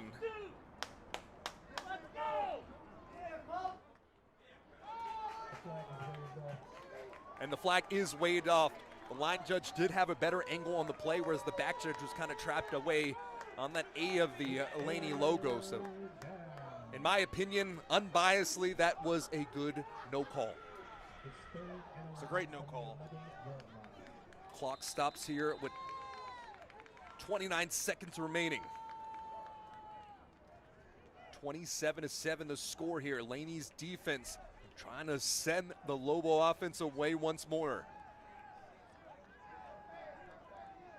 2 straight incompletions here for Lopez.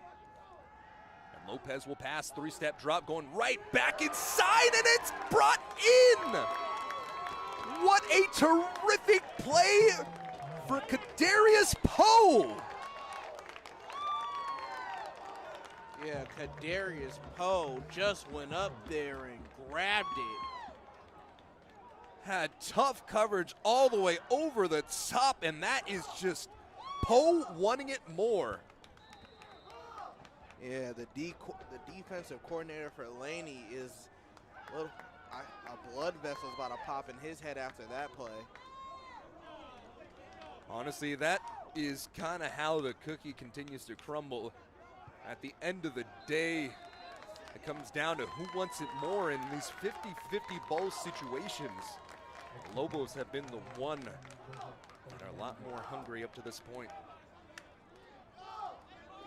This one starting to get away. A 20-point game is something that you feel like you have definitely a possibility to come back into, but now as it dials up to 27, it is tough.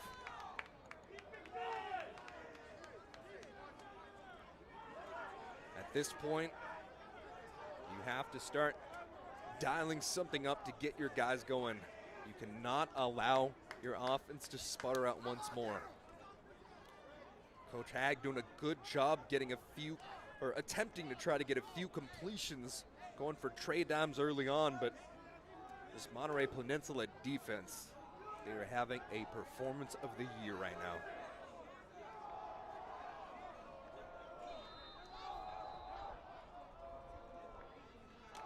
Time of possession starting to even out ever so slightly, a plus 12 in that category as it's 27-32 to the 15 minutes of Laney College. But Laney's offense, despite doing a bit better here, just having a tough time against this undefeated number 11 ranked team.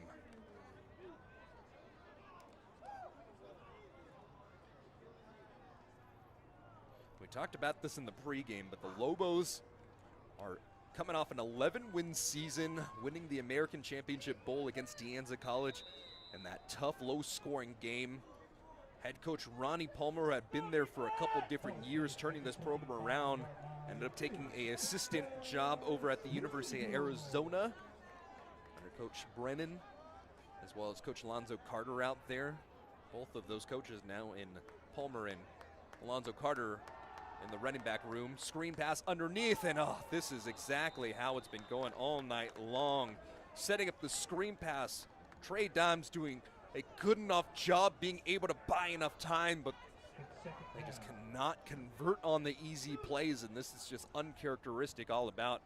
Finishing my point momentarily, but losing your head coach, your offensive coordinator, and Adrian Gallego steps up as the head coach. He was the offensive coordinator for the last 2 seasons after spending 4 years under Troy Taylor, over up in Sacramento State.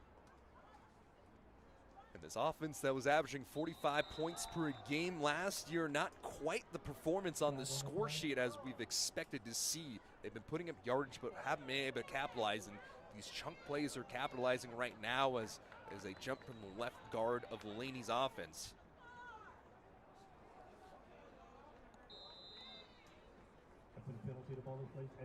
Both these defenses have been doing such a good job today. The scoreboard is not going to relate compared to the amount of effort, the amount of heart, and really just how well this defense has been playing. Take away a couple plays.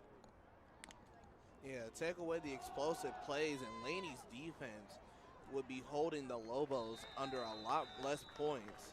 And a nice explosive play that time, a 7-yard rush on the play by Davion Sanders before he was tackled by the defensive end, Ethan Wiley. Wiley, one of those guys that has had a great season up to this point. Hasn't had too many opportunities to make plays tonight because the defense has just been getting 3 and outs.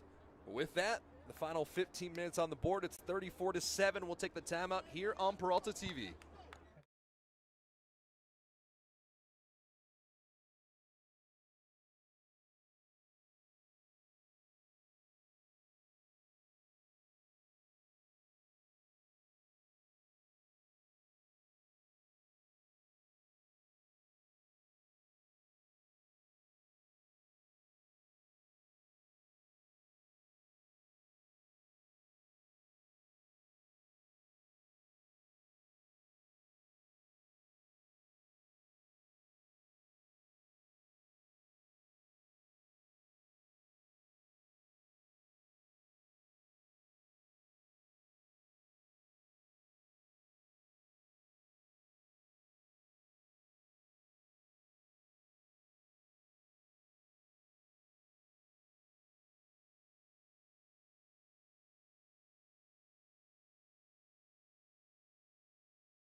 Third down. It's third down and just about 3.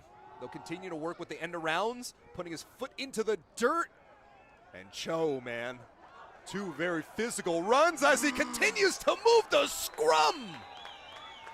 And that's something you want to see from your running back. Your slot. Oh, you know what? I'm wrong on that one, people. The hot lane's getting to me. But that's one thing you want to see from your players in general. You get wrapped up, you're getting takedown, drive those feet, plant yourself in the ground, and keep going. Become a GOAT. The center and Adrian Van Hoos was slow to get up on the play after Big Rick Becker and the great training staff here at the Eagles facility. They're going to walk him off the field. This is going to be a little difficult of a situation. DJ Durant is back into the game after Trey Dimes went 1 for 5 with 5 completions. Did have that big run, but they're going back to their sophomore now. But now with a new center into the game, let's see how the snap operation happens. Under center in the offset eye. Continue to work with this jet motion. And it's a play action fake. Going for it all. Brings it in on the sideline. Oh, it's incomplete. JP Zamora has been running sprints down the field all night long. The ball placement was perfect, but the physicality of that defense continues to answer. And that's just a story of this game. Both teams have been playing great, but when it comes to those explosive plays, those 50-50 balls, it seems like Laney just can't capitalize. At that point, we've seen 50-50 balls tonight, but I don't even think that was a 50-50 ball. I think that was a perfect job on the ball placement by DJ Durant right in that turkey hole, but just unable to make the play. Handoff on the end around, has 2 offensive linemen in front of him, showing some patience as it was Ruffin doing a good job in this elongated running game on the outside. Starting to pay dividends for this Laney Eagles offense. A pickup of 5 on the play and a stoppage in play as well. Looks like there might be somebody down right in front of us. We can't see them past the sideline though. It's a Lobo. A Lobos player is down, and with the injury, we'll take the timeout as well here. 4:10 remaining, 34-7 the score here with the Lobos on top.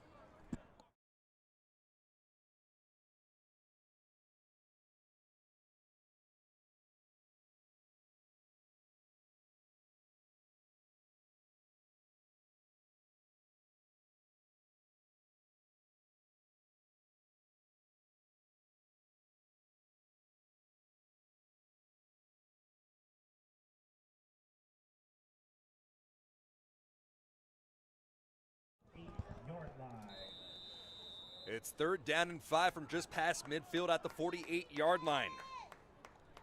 Isaiah Galatira was the man that was shaken up on the end of the play. It'll be an offset eye look once again. And off to the back. Makes a defender miss in the backfield. It'll fall down 2 yards shy of the first down. Vashawn Johnson, the only running back to pick up a first down today. On 4th down and 2, it's go time. DJ Durant's going to leave the field. We're going Wildcat. 17 comes in, so that's Jace Taylor. This is the 4th quarterback this year that we've seen, the 5th quarterback. He's going to go under center.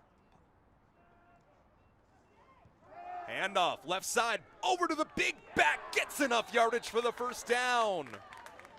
Felipe Bears, when you need it, he's giving it to you. Only his 5th carry of the year, but the 240-pound back out of Skyline, able to move the chains. DJ Durant will come back in after the moonlight appearance there. We saw Deontay Faison come in for a play against Butte. Now we're the 5th quarterback already. Play action. Duran late across his body. Space along the sideline for his tight end. Drags a man, continues to push to the 30. Another first down pickup on a 14-yard reception. And it's Elijah Alexander. Great play from Alexander right there. Quarterback, no other options. The easy dump off as he takes it, runs down, and as he's getting tackled, keeps trying to fight for those extra yards. And that's what you want. You gotta have that want. You gotta want to have that need Duran, give over to the back. Julius Carroll getting his second carry of the game, able to pick up for 5. Broderick Johnson continues to leave a tattoo out there on the field. 4 tackles, 3 of them tackles for a loss from Broderick Johnson tonight. Living in that 2-back personnel in the offset eye. Give this time over to the slot. Chose Sanders this time. Not much room to go with. And with the alignment of Monterey, I can see why they're continuing to attack these edges. It's almost like their defensive ends and edge players are almost lined head up against these tackles. Trevor Ferguson eventually got there, but it's 3rd down and 10. Continue to move the quarterback, and they'll throw back over to Alexander on the right side. Makes one man miss, takes his speed down the sideline, and he's in for the touchdown. Elijah Alexander does it all. Had some space alongside as the big tight end leaked out, showed the finesse, and he's in for 6, an answer for the Eagles, 34-13. Number 83, Elijah Alexander. Have yourself a play, big boy. 6'5", 235 out of Skyline. Yeah, everybody loves a good big man touchdown. So Duran comes back in after having a couple drives taken away from Trey Dimes. His veteran presence able to convert into 7 points as it's back to a 20-point game here with 11 minutes remaining. 3 timeouts in the pocket, and it's 20 points. So your defense needs to continue. They've been doing such a good job up to this point. You need to get a stop. You need to do it quickly. And honestly, at this point, you need to start feeding your tight end and Elijah Alexander. Yeah, he's been having himself a great game tonight. You know what they say. Sometimes you got to get away from the X's and O's and start getting to those Jimmies and Joes. You got that from College Football 25. No, I've been saying this for years, man. Man. I got 10 years broadcasting under my belt, and I've been using that one for at least 9 of them. I'll give you that. I'll give you that because I got that line from College Football 25. Reese Davis giving you all that action there.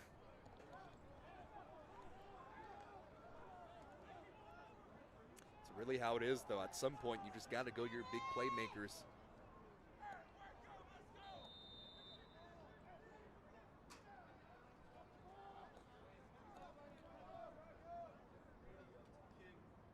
Brandon Niermeyer comes out, and the 2 kicker setup will result in a flag on the field. So this will be declined, and it looks like the Lobos will get this ball from the 45-yard line after the kick goes out of bounds. Nice looking attempt on that play, and a semi-surprise onside. They sent out both of the kickers as Niermeyer was active coming off of an injury. Esteban Gonzalez has been doing a great job in his stead, so he stayed as the main kicker, but just a little too happy, putting a little too much leg there. Was Gonzalez Cruz. After the penalty, the ball is placed on the 39-yard line. It is first down. Ball be spotted at the 39-yard line after the onside kick goes out of play. Tight bunch to the near side. Quick pass, going for it again. Turns around, nearly picks that one off.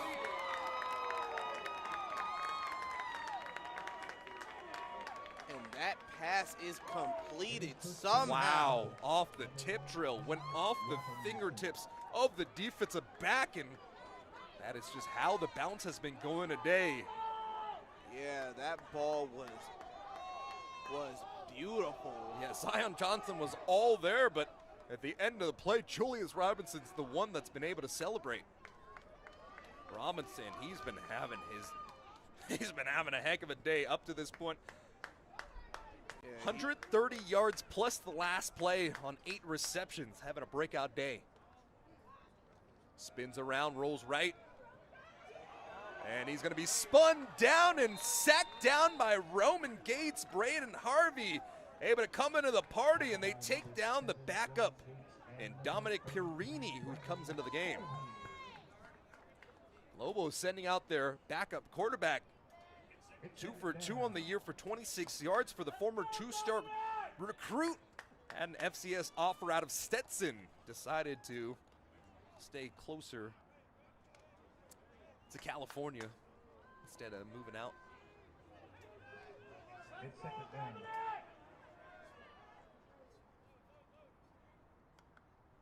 Now Dominic Perini. A little counter give over to the right side before Sharky Tamale is able to get there. Looks like there's an injured player on the play. Looks to be Annabong Worth. Maybe a little bit of cramping here, but he looked like he's in some pain. Injury timeout, we'll take it as well here on Peralta TV.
You just got to do your thing.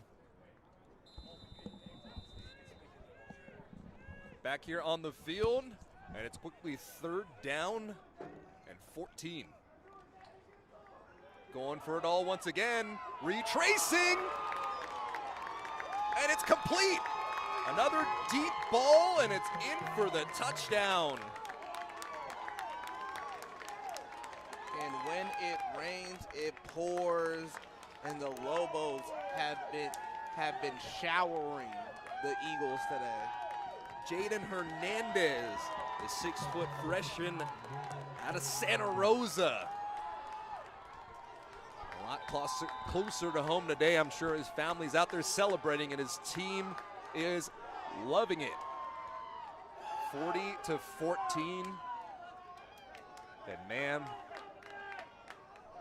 that is a backbreaker. Slow snap, able to be brought down. And PAT is good. Dominic Perini, after facing some adversity, comes out and is able to deliver a strike.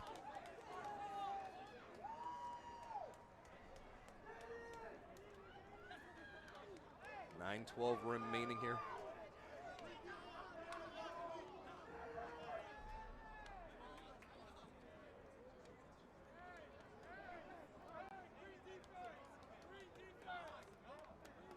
It has been Lobos all day long as they will continue and look to build their winning streak up to 15 straight games. That is an accomplishment and a half.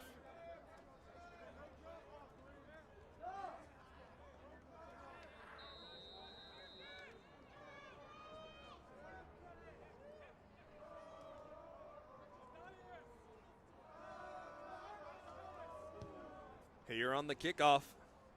This one will be able to be fielded down. It's taken by Ruffin at the 11-yard line.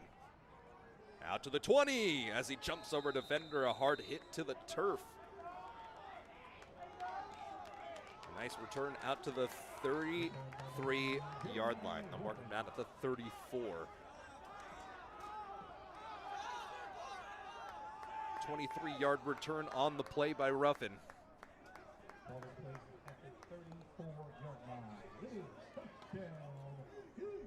It is first down here for the Eagles. And it looks to be DJ Duran once more. Duran found a little bit of success on that last drive as Alexander able to cap off the drive with the touchdown. 28-yard pass for the TD last time we saw him. And Duran, who's been mainly working under center here in the last drive, will be forced to work out of the gun now. Flipping his hips. And just didn't have enough arm underneath him as he was looking for Jeremiah Ruffin. It's second down. Short arms the ball here, and now it's second down with 9:01 remaining.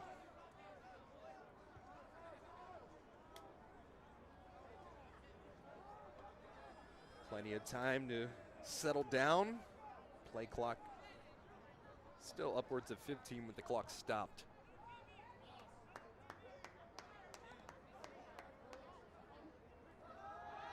Duran scanning, firing, and it's over to Alexander, and Alexander continues to fight away, not going down on first contact. Eventually cleaned up by Anthony Hobbs. Some of these rotational players now starting to trickle in for Monterey Peninsula. Third down and short. Operating out of the gun. And the quarterback continues to be on the move as Alexander somehow fights out of being lassoed.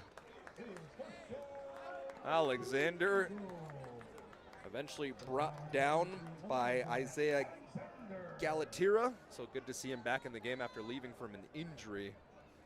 And these are some of the things you like to see, though. You see guys stepping up, and then I can almost guarantee you Alexander next week will have a larger role coming to the offense. Coming into this game, he had 5 catches for 61 yards and a touchdown. I'll update you on what he's doing today in just a moment. Yeah, you on the check down, it's caught by Ruffin, and Ruffin able to turn his shoulders out to the 43-yard line. Anthony Hobbs made the tackle. But finishing my last point there for Alexander. 4 catches for 47 yards and a touchdown today. Yeah, you gotta love it when the positional players who really don't get that much time have themselves a little bit of a breakout and try to get more time on this offense. Yeah, well, Alexander has been getting a lot of opportunities here, but they just haven't necessarily been targeting him. He is the main tight end and has been in a lot of different sets. Nice block down the sideline. And a miscommunication between Jonah Dixon and the quarterback results in an incomplete pass. Brings up 4th down. Terrific block on that left side for Marcus Fetcho. He was a wrestler back in high school, and you could definitely see his sprawl as he got the pancake block.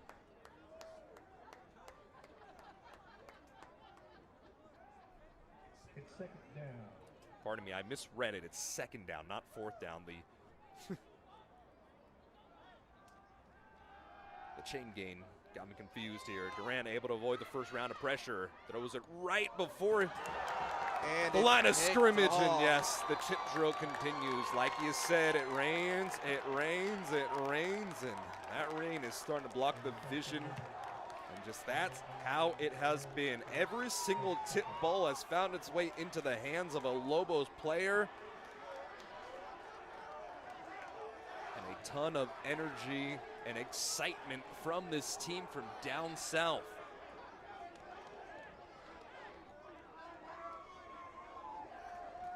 Yeah, Trying to eventually see the number real quick.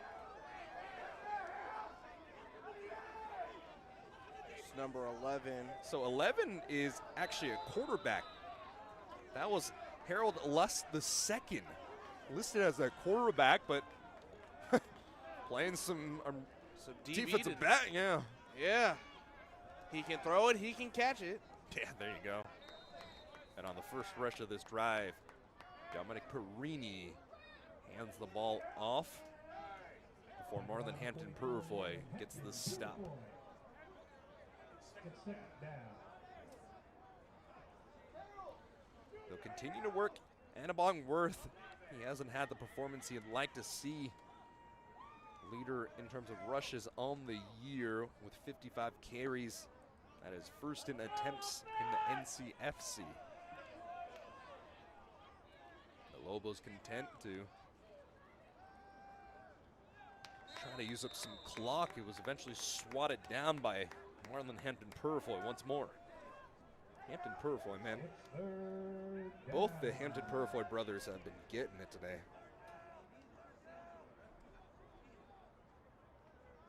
Both of them just so great at forcing turnovers and getting impacts outside of their position. Ball is at the 31-yard line. Ball spotted down at the 31-yard line. Trying to force a punt off his back foot. Finds his receiver for a gain of 4 on the play. The targeted player on the reception was Julius Escort. And he was escorted to the turf from Mason Lovett. And the clock's going to keep running. We're down to close to 6 minutes left in this game. Yeah, it will be under 6 minutes before this next punt is sent off.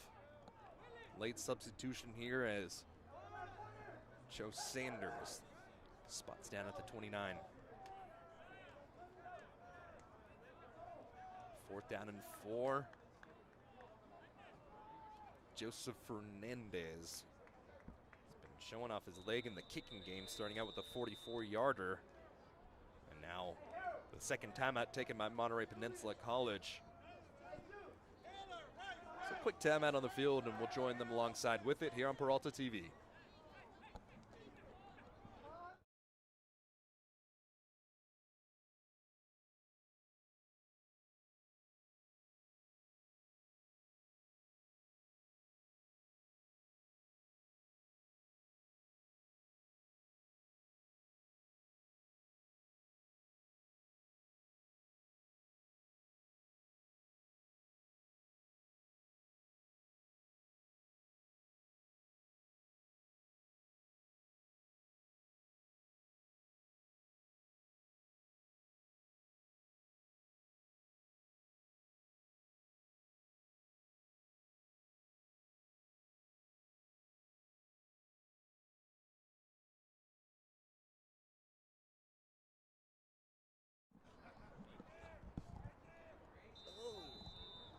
Back here for the punt. Getting the stop on some nice plays as Joe Sanders is going to have to retreat all the way to the 19-yard line. Turning up the field, and he was taken down. That looked to be a face mask, but no flag on the play. Sanders shaken up after it. Yanked down there, and he is very slow to get up.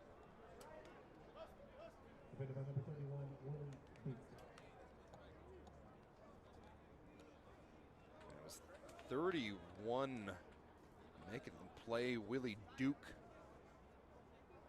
eventually coming to pick show up.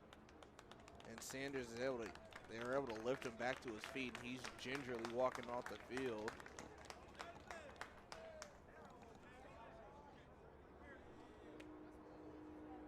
Yeah, tough situation there.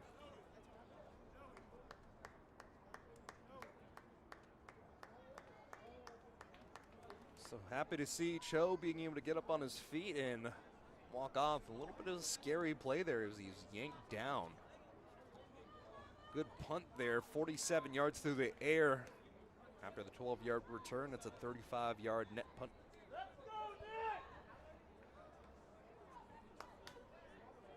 New quarterback into the game for the Laney College Eagles. And it's Jace Taylor who came in on that 4th down and short to give the ball over to Felipe Bears. Let's see what this freshman has in store. Taylor, the 6'2 quarterback out of El Cerrito. His first pass attempt will be completed down the far sideline. And he'll go forward for a gain of just about 4 on the play before Matthias Willis is able to get the stop. Joe Sanders back there on the field. That's good to see. Shaken up for a moment, and Monterey Pacific Monterey Peninsula, pardon me, is going to take their final timeout here with 5:15 remaining. Head coach saw something he did not like on the defensive side. And we'll take a final timeout alongside with them.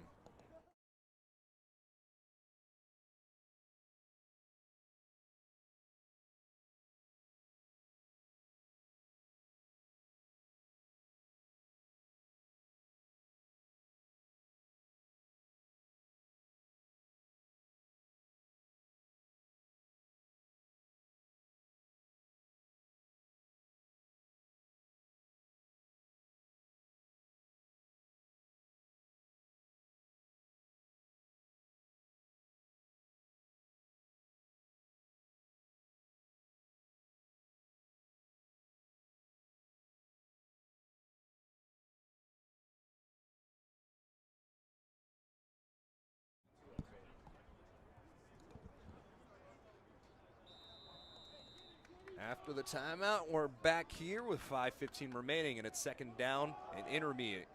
Give over to the right side. Able to turn the corner before taking a hard hit. Kyrie Baker, the freshman out of American Canyon. His only rush of the year was a negative 3-yard rush, so it's nice to see him get a positive pop of the play, able to pick up a first down.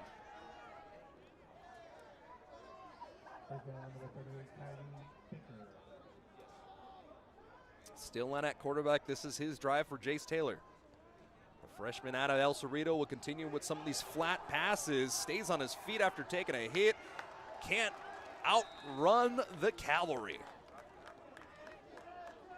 It was number 89 on the reception. Marquez Richards, the 5'7", 145 freshman out of Clayton Valley.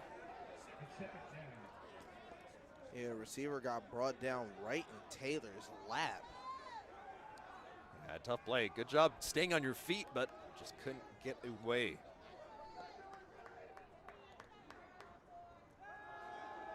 Taylor scanning, steps up, rolls to his right, throws it late along the sideline and just too far out for an opportunity from Marquez Richards. Incomplete pass stops the clock at 4:07.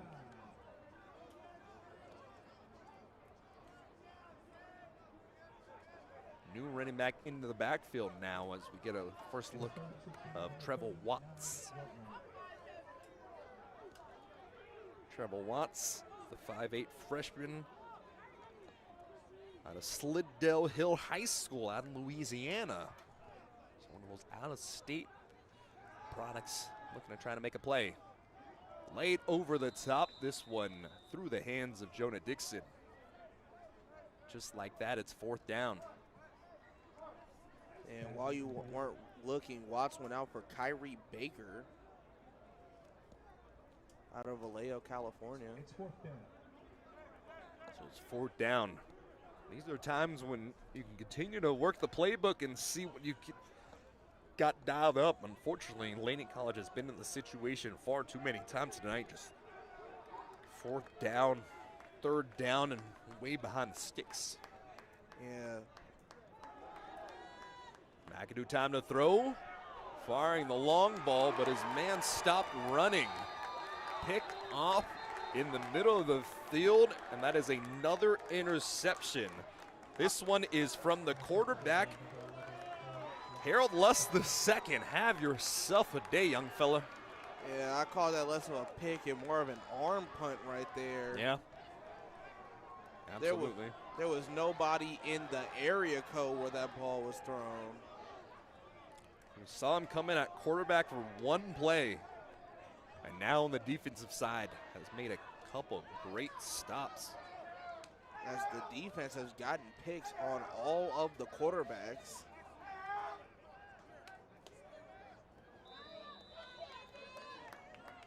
To think your reserve quarterback can come in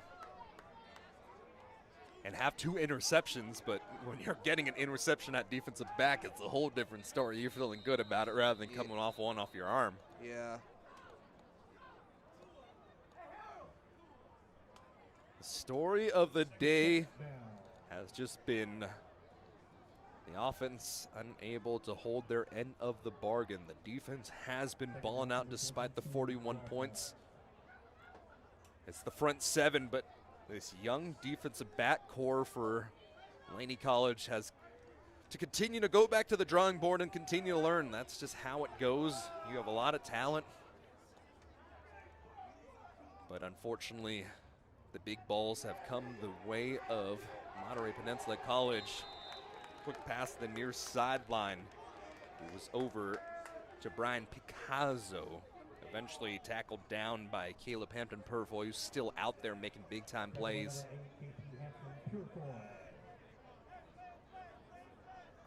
Able to pick up the first down on that reception.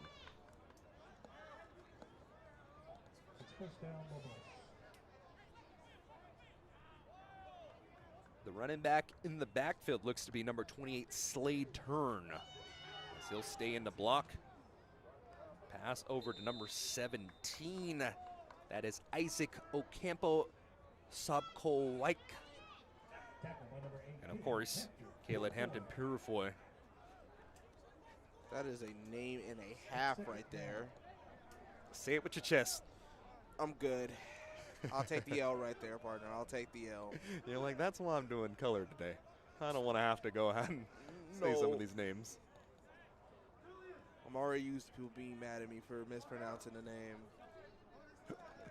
11 total tackles here as the clock will go all the way down to the 2-minute timeout.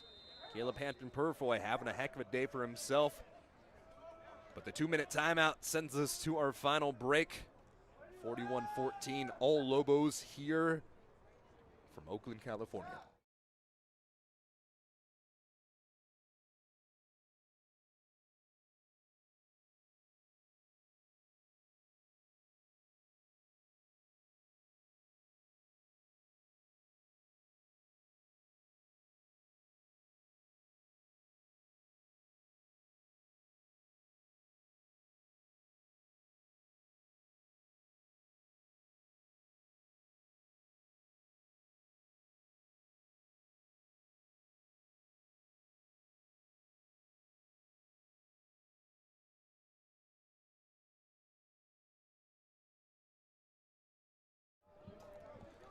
So as the sun has set, the wind has died down as well. Fortunately, we don't need sunglasses up here in the booth anymore.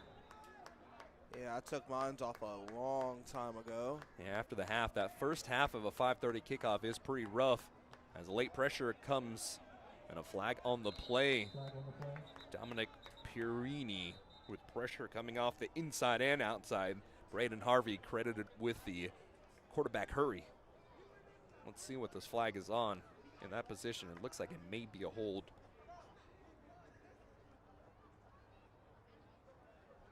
And the official is talking over to one of the coaches on the Monterey side.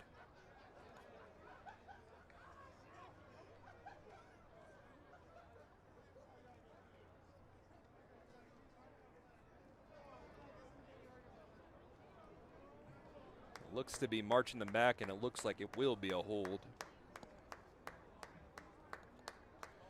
1:53 counting down, and the ball will move back. Second down and 19 here at the 22-yard line. Dominic Perini, after coming in the reserve of Simon Lopez, who finishes the day 15 for 31, 237 yards, 4 touchdowns, and interception, alongside 10 rushes for 9 yards. Will leave the field here with his current stat line, 5 for 6, 66 yards, and a touchdown as the tackle made at the end of the play by Caleb Hampton Purifoy, who gets his 12th tackle of the evening.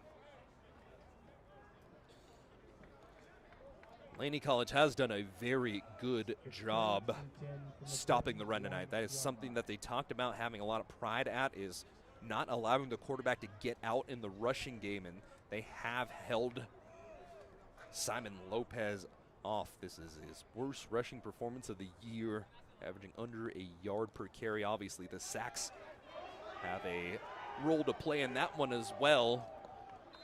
And finding a little sliver of space running vertically was Slade Turn. He was eventually tackled down by Jaden Bridgewater as the starter is still here on the field for Laney College. Yeah, if you can hang your hat on one thing, if you're Laney, you were able to get out there, stop the run, and force the Lobos to beat you in the passing game. It's 4th down here.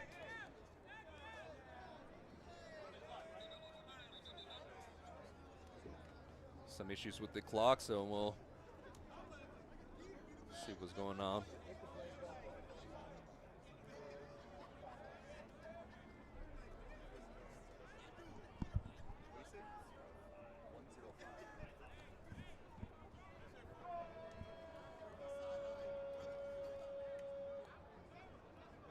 And just in the natural nature of Oakland, California, out of nowhere, the Raiders chants coming from the crowds. Gotta respect it, baby. Nah. One nation. There is a Niner fan in the booth. You guys exist? I thought I'm the bandwagon was full already. There is no bandwagon. I've been on here since we drafted Alex Smith in 2005. I was here for Chip Kelly, all right? I was here for Tom Sula. Bro, you're like 12. I don't think you were born at that time. I'm 20. Yeah, you're like 12, bro. I'm 20 years old. Not kicking here on 4th down. It's brought down right at the sticks. Let's see if he's got enough. It looks like maybe by the nose of the football. It'll be enough. Getting out of bounds. No, the clock is running, so we did not get out of bounds. The clock will continue to go.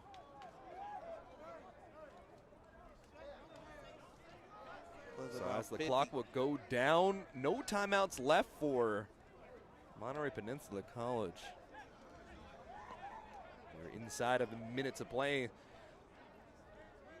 And likely going to see one more knee taken at the end of this one.